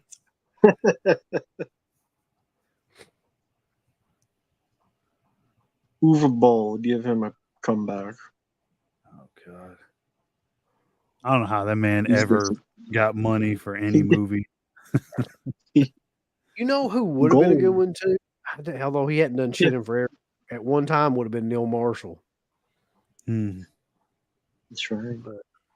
Yeah, the last one he did was that Hellboy movie that apparently it's an interesting backstory if you find on YouTube. He was making the film and the producers like changed everything, pretty much kicked him out. And he's like, he will go out and say, yeah, the movie sucks. It's not what I wanted to do. Sounds right. Because the producers like were on his back and stuff. Wait a minute. Give Danzig a shot. Let's not. Did he do Veronica? Yeah. Yeah. Unfortunately. That's what I was gonna say. Like he had his shot and You only got one shot. Didn't work. Don't miss your chance. I was. Danzig hasn't recovered from that KO. the Doodleson brothers. Jesus. This is a good Is question. there a horror film you actually look forward to, either of you, coming out? Maxine. Maxine, yeah. That's the one. Okay, other than Maxine. Everybody keeps talking about that Long Legs movie. Yeah. Yeah. Long People are Legs. asking me. Yeah. That's the Don't next know one. much about it, other than Nicolas Cage is in it. Long Legs, Daddy Long Legs. Here's a good question. Tales from the Crypt, Tales from the Dark Side, or the Twilight Zone? Tales from the Crypt. Easy answer for me. I'm going with Tales from X the Crypt. Files. The X Files. Oh, I'm sorry to Barnabas. I haven't seen enough of those three to give a fair opinion. Freaky links. The X Files is like the fucking trump card in any Yeah, X Files list of anything. If you throw it, like it's the yeah. You know, I'd agree. If that was on the list, obviously that'd be mine. Let's see. What about Cool Duder? I heard he was an amazing film director. Yeah, if you like fucking shitty Amityville like rip-off movies. Oh God, Didn't no! even call that guy a fucking director. Give me a break. Nah, he ain't. I've seen. This is the movie I saw. Treasure Chest of Horrors. Jesus. It's like Worse there's than enough Found shitty People movies in the world, and he's just adding to it. Whoa. I'm gonna Bravo. stop. I don't want to. He thinks he's killer though. I bet he does. Congrats to him, I guess. I think his movie's trash. Suck a dick. Give the Skinamarink director an episode. Yeah, let's do that. No. Be staring at a fucking wall for 2 hours. Give that guy a fucking lobotomy. What's for the- that movie? The movie you guys talked about, is it The Outwaters? Or what the hell Yes. was it called? Yes, that's what it was Okay, called. I still haven't seen it, but You don't need I remember you're not you're not gonna miss anything, trust me. Unless somebody like, requests you to watch that, please never ever watch that film. You will be fucking so trust me. mad if you do. I'll listen to warnings, trust me. Let's see. What I think this is what is or what was your alcohol drink of choice. Never Don't. drink it. Don't have one. Well, back in the day, it would have been Jaeger bombs. That was 15 years ago. Jaeger bombs, for people that don't know, is Jägermeister and Red Bull mixed together. And then we had one called the Shit Tooth Grin, which was Jägermeister and Dr. Pepper. Or actually, it wasn't Dr. Pepper. It was like, what's the like Dr. Thunder, the generic version of Dr.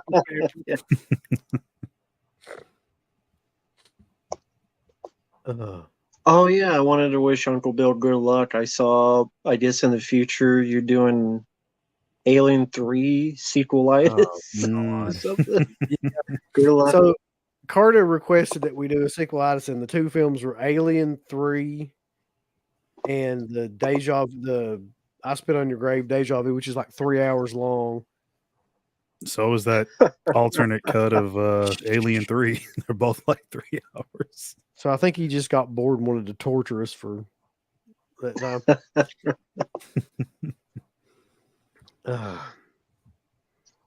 Because for folks out there, on the 16th, you guys are doing Fatal Games and Cheerleader Camp. Yep.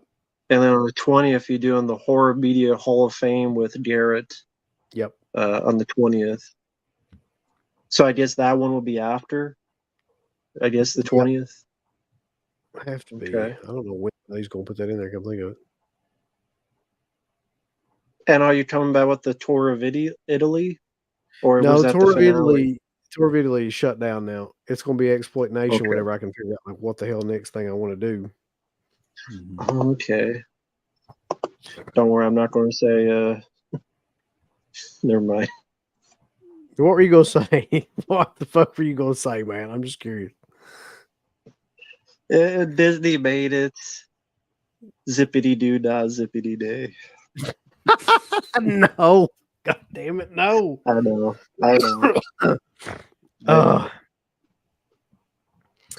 Exploit Nation. I'm trying to think. Like Wes brought up a couple of ideas, but I wasn't sure like which one to go with. So like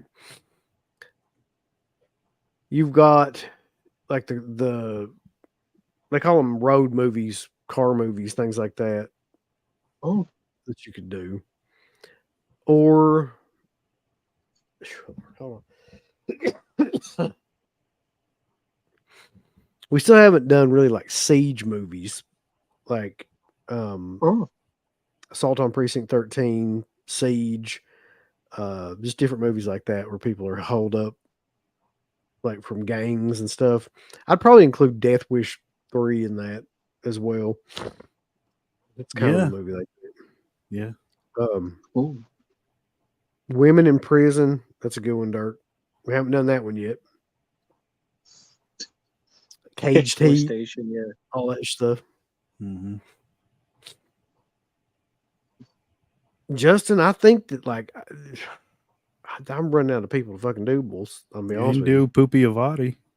We didn't do Poopy. We got to get Poopy in there somewhere. Haven't heard of him. You're missing out, man. Yeah. This question, hold on. Have we ever smoked weed or took shrooms, and how did that turn out? I got to hear this. I don't think. Listen, I've never taken shrooms, nor do I ever want to take shrooms or acid or anything like that, because I just feel like it would be a horrible overall experience. Mm. Acid ain't that bad. I'm not doing it, Mark. Weed, yeah, but it's been, God damn, 15 years ago, probably. Hmm. There's some funny stories about him and I, but I'll leave it up to him if he wants to tell those stories. I don't care. It's been damn near 20 years now. Mm-hmm.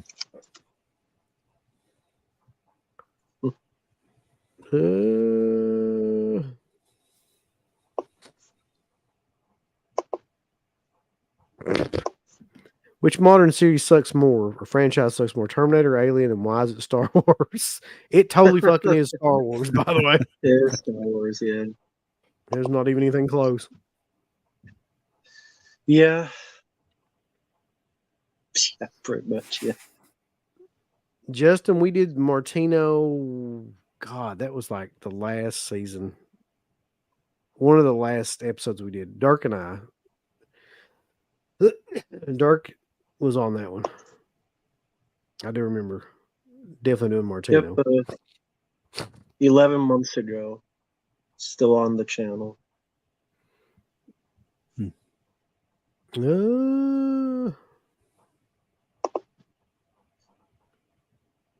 No, we never did. This is that one guy mentioned, like Star Wars and Alien. Yeah, I saw the new trailer, and that trailer sucked. Alien Romulus. Unless you just love a complete copy of Aliens or Alien. People run around. Ah, there's a xenomorph. There's a facehugger. The end. So I wrote down some of these films. I want you guys to give me your impression about what if you think that they will be. As a matter of fact, just rate them of what you would guess they'd be out of 10.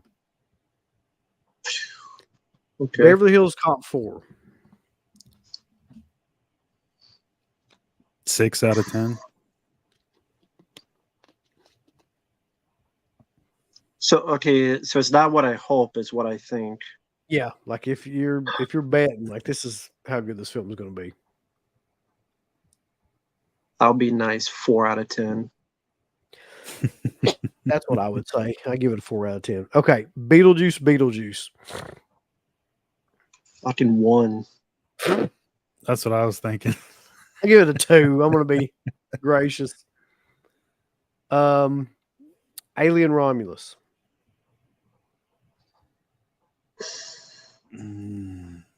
2.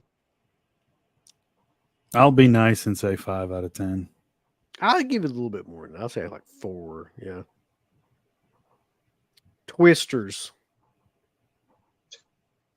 1 out of 10. Yeah, I'll probably say 1 as well. I just can't see that being good. Who the hell thought Glenn Powell was a star? Warner Brothers, apparently. Apparently, yeah. That's all I had on there. That's like the main like new movies that are coming out. Let's see. That's sad. Like you think of the sorry to go on a tangent. Think of the past summers, even when in the '90s, people talk about how bad the '90s were. Just think of like a time in the summer of movies coming out, and then you look at this summer. It's pretty depressing. That the best is Twisters and a Beetlejuice sequel and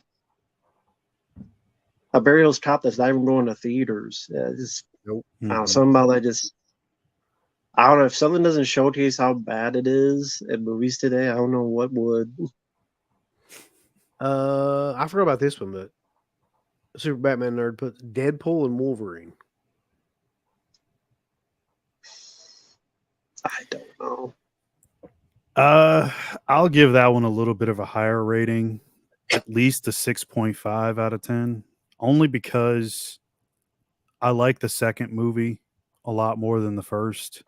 And I know Reynolds was a lot more involved with that one. And I don't mind the director that they have. I did enjoy Free Guy for what it was. I don't think you'd probably like that movie unless you play video games, but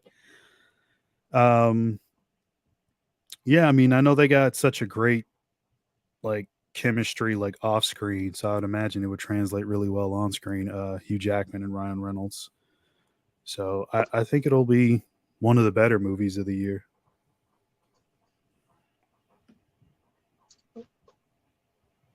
I'll be nice. 5 out of 10. I can't rate it because I'm never going to see it, so I don't know how it'll turn out. Yeah. Uh, I have a few more. How about The Crow? oh, fuck me. Like a negative one. If I could do Negative a 100. 1. Yeah. And how about Joker 2? I'll bet an 8. I'm gonna go with an 8. I'll say 6.5 again. He don't like Lady Gaga. I love Paparazzi. It's a great song. Yeah. No, Joker was a great movie. Yeah. Yeah, the first one is really good. I mean, maybe if we're talking about the performance, then of course Phoenix is going to be great again. That's evident from the trailer.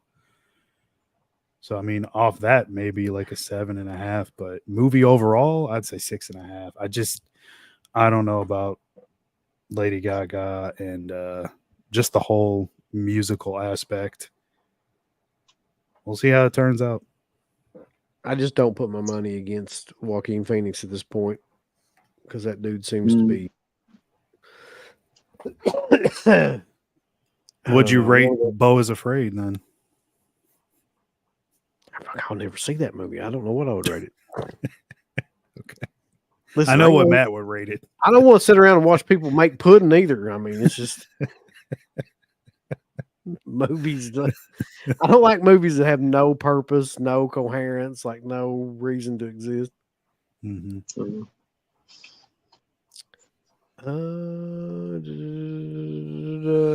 No Uncle Bill's a metalhead. What kind of music do Mark and Matt mainly listen to? I grew up more with soundtracks. Rocky 4 being my favorite soundtrack. So I guess AC/DC, that type of rock. I would say that's my favorite. Yeah, rock for me too. I like quite a bit of metal. I mean, I like rap too, but most of the shit now is horrible. Soundtracks for me mostly, I would say as well. I grew up on soundtracks, especially like I love a lot of composers. Yeah, What? mostly that's I the. read Phantasmat's comment. I read the mad at you. Oh, Oh, about the Ari Aster shit? Yeah, you're not being fair. I don't need to be fair. It's God not a fair damn it. world.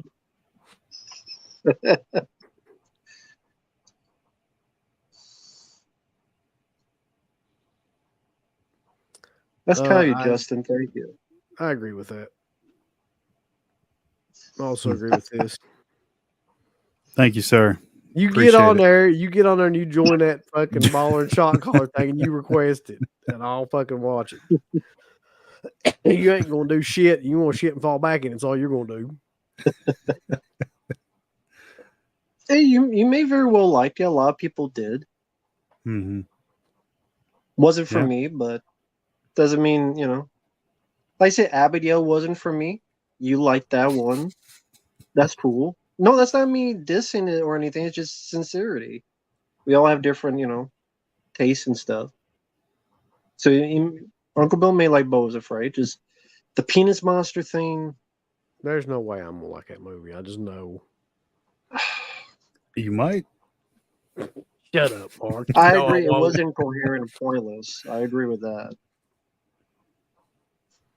Pointless. Here's a Fucking real movie. question right here though: Black Sabbath or Led Zeppelin? Black Sabbath. Is my I opinion. agree. Yeah, I'd probably say Sabbath. I agree. Gotta go with Sabbath. No. Sadly, We've no. never met. No. I don't know how we would either. We're from like completely different sections of the U.S. Yeah. Probably a convention, maybe in the future at some point. It'll be the first one Matt goes to. He's going to come out to one. This is a good idea right here, Dirt. 5 minute, $5 review tier. $5. 5 minutes. Make you holler. 5 minutes of playtime.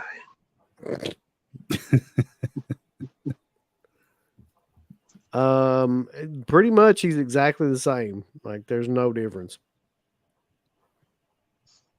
I know that's crazy to think about, but it's true.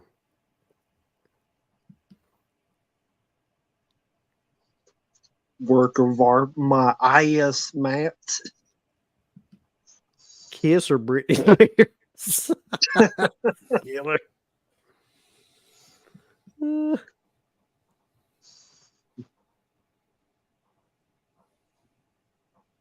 Good question. What horror movie would you say has the best practical effects of all time? The Thing. I don't think that movie will ever be topped. Yeah. Yeah, The Thing is definitely up there. Yeah, I was going to answer that. Yeah. John Carpenter's The Thing. It's hard to beat that.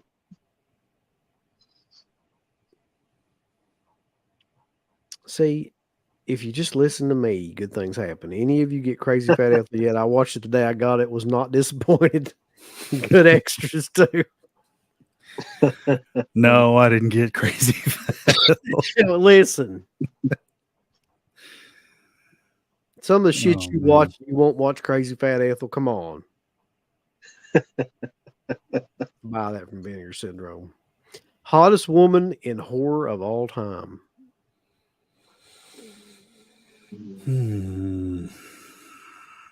CK and I actually answered this question not long ago. And the immediate person that came to my mind was Linnea Quigley. But I mean, there's been a ton. I'd probably just say Edwige Fenech. I mean, I knew that was coming. you can't beat that French-Italian blood that she's got. Also, It's amazing. just a side note, whoever that woman is in, yeah, that's her right here, Cemetery Man. Oh, yeah. Mm-hmm. That's the Lord. I will say Kelly Maroney. Kelly Maroney's a good choice. It's a solid pick. Which Kelly Maroney do you prefer? The Kelly Maroney from like Chopping Mall or the one from Night of the Comet? I'll go with Night of the Comet. That's what I was gonna say. So I got the answer right, I guess. You're correct. That's correct. That's acceptable. Sadie Sink. Wow. Look, Sadie Sink is like 16, isn't she? no, she's like 19 or Oh, okay. 20 now. You talking about the chick from Stranger Things? Yeah, the redhead. Yeah. Y'all, come on. She's not bad looking. I mean, but I don't know, of all time, I don't know. What was the girl in Life Force? Oh my God, Matilda May. Tilda May. Yeah. Okay, yeah. I'm pretty sure Toby Hooper just made that movie for the sole purpose of showing like her for throughout the entire film naked. Mm-hmm. He succeeded. Babs is up there too, Yeah. and she still is. Mm-hmm. Yep. Evening, Chris. What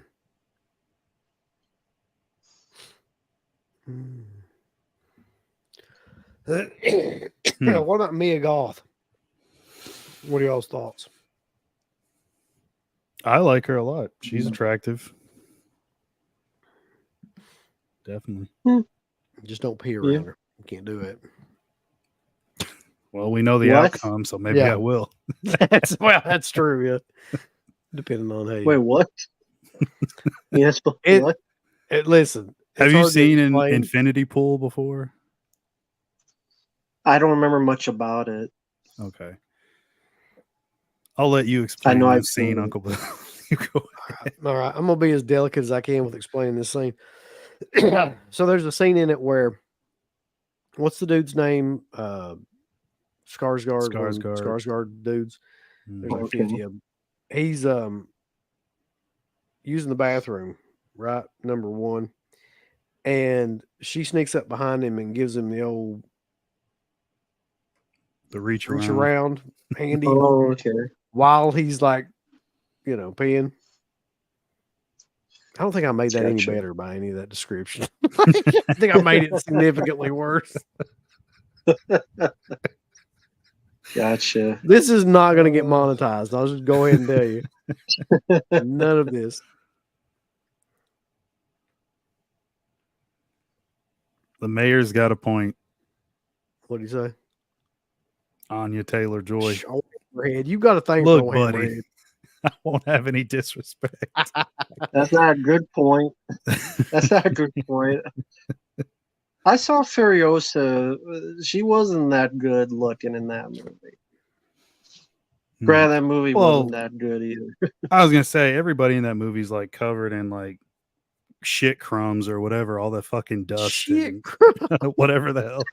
I mean, I don't think anybody looks normal in that movie, but I haven't seen it, so I can't judge. That's true. Chris Hemsworth has like the Triple H nose and the buck teeth and stuff. Yeah. So cornball goofball in that. What is the longest you've ever waited in line to meet a person at the convention?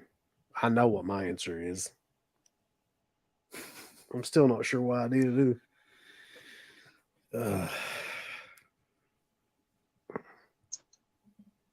I guess I'm Robert into England. conventions, so I can't answer. Robert England, how long was that?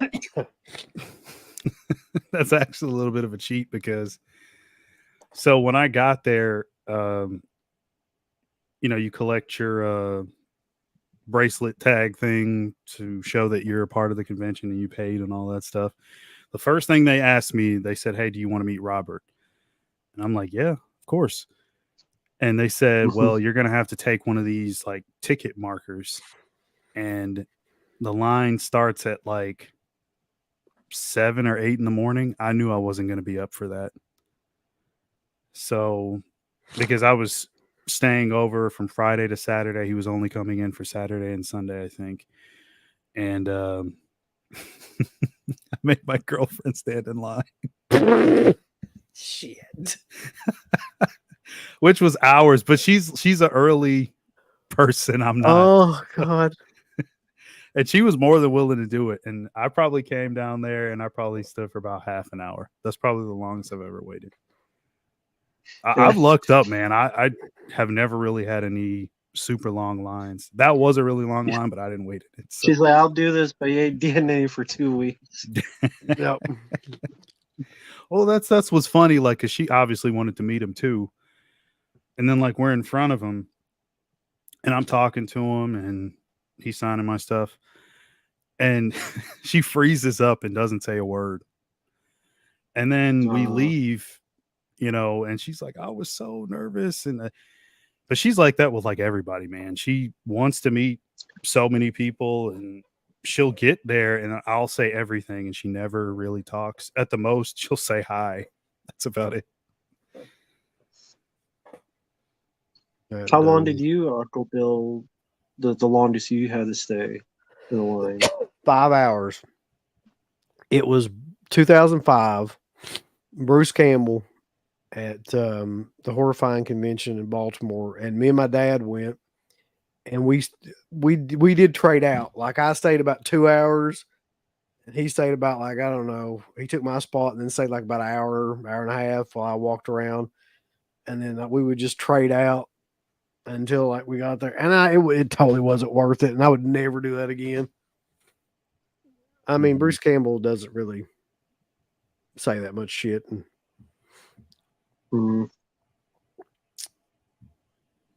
But I don't know. Was he being one of those kind of like he's being his character, kind of funny? Yes, prickly? that's exactly what he was doing. Yeah.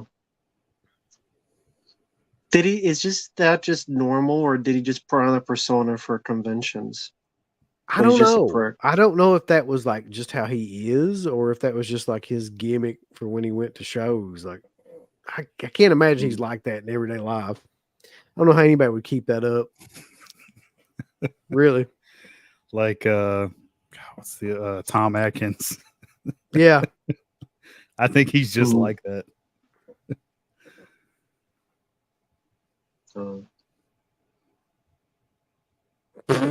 Dirk says 1 minute I waited for Slovenia. It wasn't worth it. That's so true. By the way, at this last convention, people don't listen to me, but they should. At this last convention, the Living Dead weekend that Wes went to, Rob went up there with him. And Rob tried to meet Tom Savini and had the exact same kind of fucking experience that I did with just him being a giant dick. And I was like, yeah. I mean, when was this? This was just what, like last weekend? Yeah. So he hasn't learned anything at all. No? Yeah. He's nice to those like chicks that like dress in like slutty clothes and like he's nice to them. But I don't give at this point. I'll never meet him again. I don't give a fuck if he explodes at a convention and do whatever. What's the weirdest place you've ever had a meet and greet? Didn't you or CK meet Ric Flair at Walmart Automotive? Yes, CK met Ric Flair at Walmart. Yeah, I don't remember where it was, but he met him and got an autograph at a Walmart. It wasn't me. I met Flair. God, man, like we were young. This is before we even started doing the show. It had to be like early 2000s. It was at like a Brian Pillman Memorial show. We met Flair, Mick Foley, the Four Horsemen at that time. Benoit, it was Benoit and Arn Anderson. No, I'm sorry. Benoit, Mongo. Mongo, baby. Who else was it? Malenko. Malenko was the other one there. Yeah. Was he wasn't using his walker back then, was he? No. Talking about Flair or Malenko? Oh, Malenko, no. Yeah, I seen him recently and he's using one. Doesn't look like they're all bad off, man. All them guys are rough now. Come think of it. I'm trying to think. We met somebody else there too, but I can't remember who it was. That was a good show though, because they had a lot of like really good people there for that. I mean, if you wanted to meet wrestlers. Mm-hmm. Real quick, like, since you've met a lot of horror celebrities, are there any wrestlers you would ever wanted to meet but never got the chance to? Hogan immediately comes to mind. I mean, even though he is the way that he is, I still think I'd want to meet him. Right. Okay. People that are alive, that's tough because they ain't like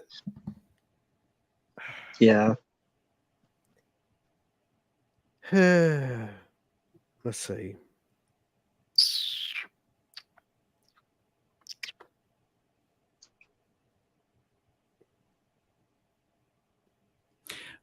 Well, No. I'm just curious. What would you say to Hogan? I mean, he's gonna lie about whatever you ask him. So why would you? I'm just be like- curious. Well, listen, whenever you meet somebody like that, you're gonna have about 30 seconds to say anything you want to fucking say anyway before they move you Yeah. down the line. It's gonna be about $200, something crazy, to get him to scribble his name on it. Yeah. But I don't know what I'd ask him, really. Would you be more into the autograph or to a picture with him? Probably in his case, a picture. I mean, Okay. because everybody recognizes Hogan. It's like one of those Mhm. things that, you know. Gotcha. I don't have anything to get him an autograph anyway. Like, Right. no, I'm I think surprised he doesn't do conventions. It seems he'll do anything else for money. he does sometimes, but very rarely. I don't know why. Mhm. Flair Yeah. does them. I know Hogan does a lot of them at his store, but that's like down in Florida. He does a bunch of like meet and greets and signings down there, but I don't know about any. Is that like, the big store run by the conventions. guy that supposedly has all these like conspiracy theories and stuff? I think so. I heard about it. Real quick, Gizmo asked, "Was I going to Flashback?" Yes, I am actually. I'll be there in August. That's one show I've always wanted to go to. Yeah, because Okay. they got like the drive-in and all that stuff attached to like the whole location. It's all like in one area. Good guests. I mean, they got Rowan Campbell from Halloween Ends. Shut your So- ass. Unfortunately, I got to meet that guy, or didn't meet him, but I mean, saw him. Was in his presence at Whorehound. Yeah, I mean it's a lot of the same people. I haven't met Tony Todd yet, and he's going to be there. So You better meet him soon, dude. He's not looking I great. know. Oh my god, I saw that and I was like, I hadn't seen him in years. So seeing him more recently, he does not look good at all. No. Really? Yeah, he's. I guess you'd say. How like old is he? I don't know. That's a good question. Probably 70s, I'd guess. Somewhere in the 70s. But yeah, they got Tony Todd, Raimi, Eli Roth. 69. Oh, 69. 69, Okay. is it?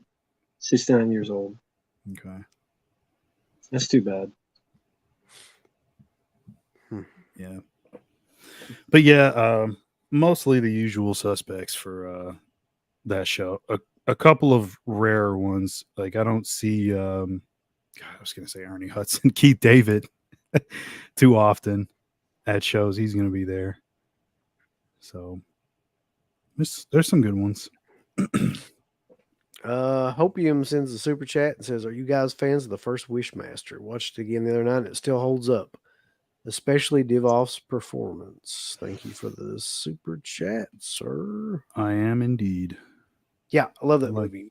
Yeah. And I love Robert Kurtzman. Like Robert Kurtzman used to be Mhm. like really, really I don't know what you'd say, like friendly with us. Like I've got a bust over Yeah. him. That's one that he did. Mhm. And he gave me a bunch of shit at one time or another. And we had him on the show, and like he really liked our show. I think he's from like Ohio or something like that. Like, and I guess he's got relatives or something that maybe are from around here, and he really like used to listen to the show on a regular basis. So I've always liked that guy, and I always liked Wishmaster. I always thought it was really underrated movie. Yeah, I saw that one in the theater and had a good time with it. The effects are definitely one of the standout things, and then you got a million like horror people cameos. True. Tony Todd, Robert Englund actually has a decent role. Kane Hodder, I think Reggie Bannister. Yep. Ted yeah, Raimi. Yeah, you name it. I mean, Yeah, they're probably They're in in there. there. Fun movie. I enjoyed it. I think I saw it in the theater as well. Like you mentioned, Andrew Divoff did a really good job.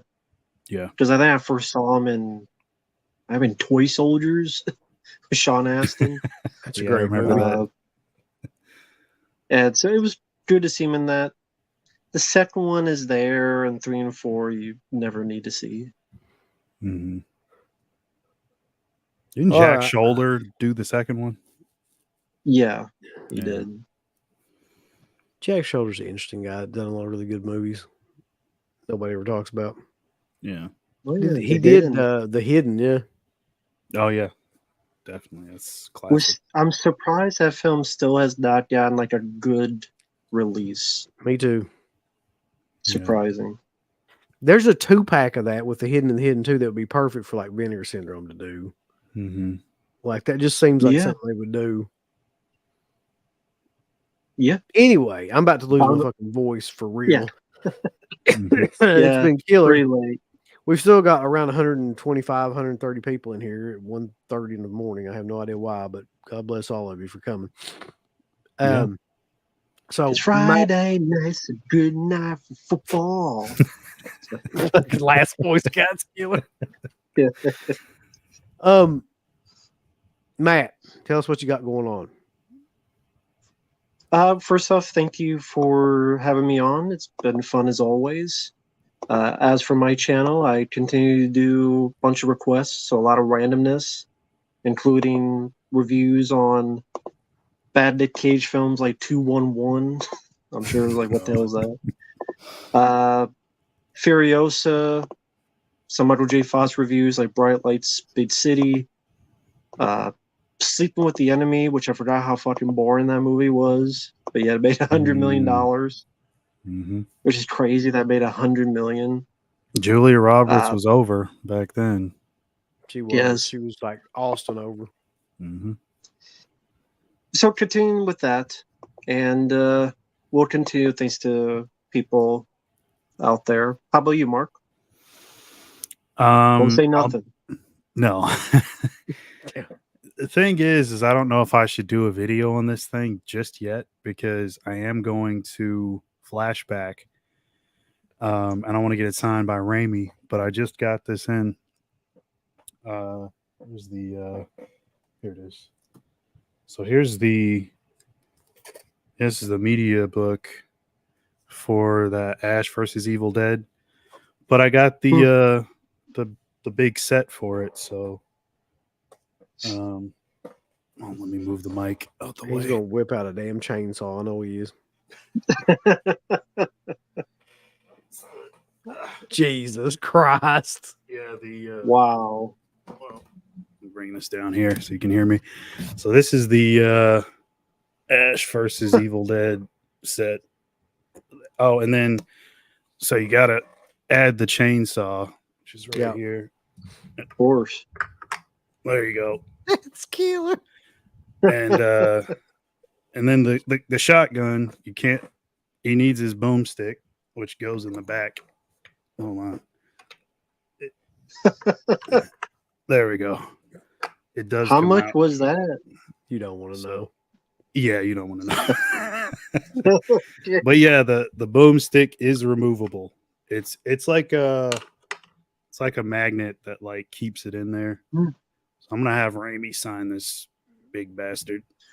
And yeah, the set goes in the back there. That is pretty badass. Okay. So yeah, that's another bust for the collection. I know he Jesus. didn't mean to say it like that, but that's a hilarious comment. What's that? Jackson Jack. If you just look at that comment, like, I have to scroll up. Let me see. yes, I believe this to be true. Oh. Mark is wealthy. Yeah, I see it. I see it. He won't lean. All these busts are very well built, and yeah, I haven't had any issues with any of them. It's going to be hell though. So that Oh yeah. this really cool limited big set for Final Destination, Stony Todd will be there. I also have him sign my I don't have the bust right here. It's in the other room. It's Night of the Living Dead, but it's like a grave, like hand coming out of the grave. It's the tombstone. Yeah, I'll show that one on another stream when I have it close by. I only have this one close by just because I just got that one. So I mean, that's pretty impressive. Oh yeah, I almost forgot. James Remar is going to be there. So that limited Dexter thing that I have, that huge thing, it's going to be a fucking nightmare walking around with all this shit. I don't even like, how are you going to do that? I don't know. I really don't know. Because you can't just throw the shit in a backpack because it's fucking fragile. Yeah, I'm gonna have to like buy like a cart or some shit off Amazon. No joke. Like, and I was thinking like, it's like 4 or 5 big things, but then there's other stuff for some other people that I have that are really big. So I'm like, God damn, I don't know how I'm gonna make it work. It's gonna be the worst convention yet because anytime I go, I have a bag. It's like a big backpack, like full of stuff, and then I got like a thing that I have to drag behind me. So it's fun, but I try to get the autographs out of the way. Yep, We'll you see don't need what you can get you a kid's wagon. Yeah, I'm not joking. I'm gonna have to get something with wheels on it to carry all the shit around. God forbid that I buy anything when I'm there. Hopium, another $5 thing says, before you guys leave, I'd just like to say I watched The Fanatic the other night, and I'll be damned if I didn't hate it. Definitely not the worst film. It's hilarious. It is. It's unintentionally fucking hilarious film. Like That's on the true. level of like The Room or something like that. Yeah. John Travolta did not sleep. He went for it, whether it was good or bad. He did go for it. I'll give you that. Yeah, he did. He went for something. As far as we like DEADPIT goes, God damn it, Matt. What are the dates of that shit again? So we got The 16th. It is. I'll see 1 sec. On the 16th at 9 p.m. Central, you and CT are talking about Fatal Games and Cheerleader Camp, and Slash Bat for Cool Summer. Yep. And then on the 20th at 9 p.m. Central, you're doing the Horror Media Hall of Fame 2024 with the two of you and Garrett from Born to Be Rad. And then I guess sometime after that, you'll do the Alien 3 sequelitis thing as well, sometime after the 20th. Yeah, which I dread. And I mean, I should know this because I've seen the shows before, but it's been so long. Horror Media Hall of Fame, that's like the best releases of the year so far? No, that's just like our picks for like the best physical media of all time, like to put in the Hall of Fame. Like, so like, you know, the Phantasm Sphere set was one of them, and so was like the Wicker Man box thing that Anchor Bay did. So we just pick like different physical media kind of releases that we would put in like the Hall of Fame. Okay. Does Garrett dab? I'm gonna bet not. If I had to guess. And that one's like the next stream you guys are doing, right? He just said the dates and I wasn't paying attention. The 16th is The 16th is the 2 slasher films, Fatal Games and what were the Cheerleader Yeah. Camp. That's the Okay. 16th, and the 20th is the Hall of Yeah. Fame media. Okay. So that's Either way, tomorrow. I'll be watching the Horror Media Hall of Fame one for sure. I'll be watching. I want to see what's going to be represented. I might Well, have to listen, invade we don't do German or fucking French shit. We or can't do that stuff. or It's the gotta be something- Netherlands or Sweden or Yeah, that's widely known, Mark. All right. hey, that stuff is widely known.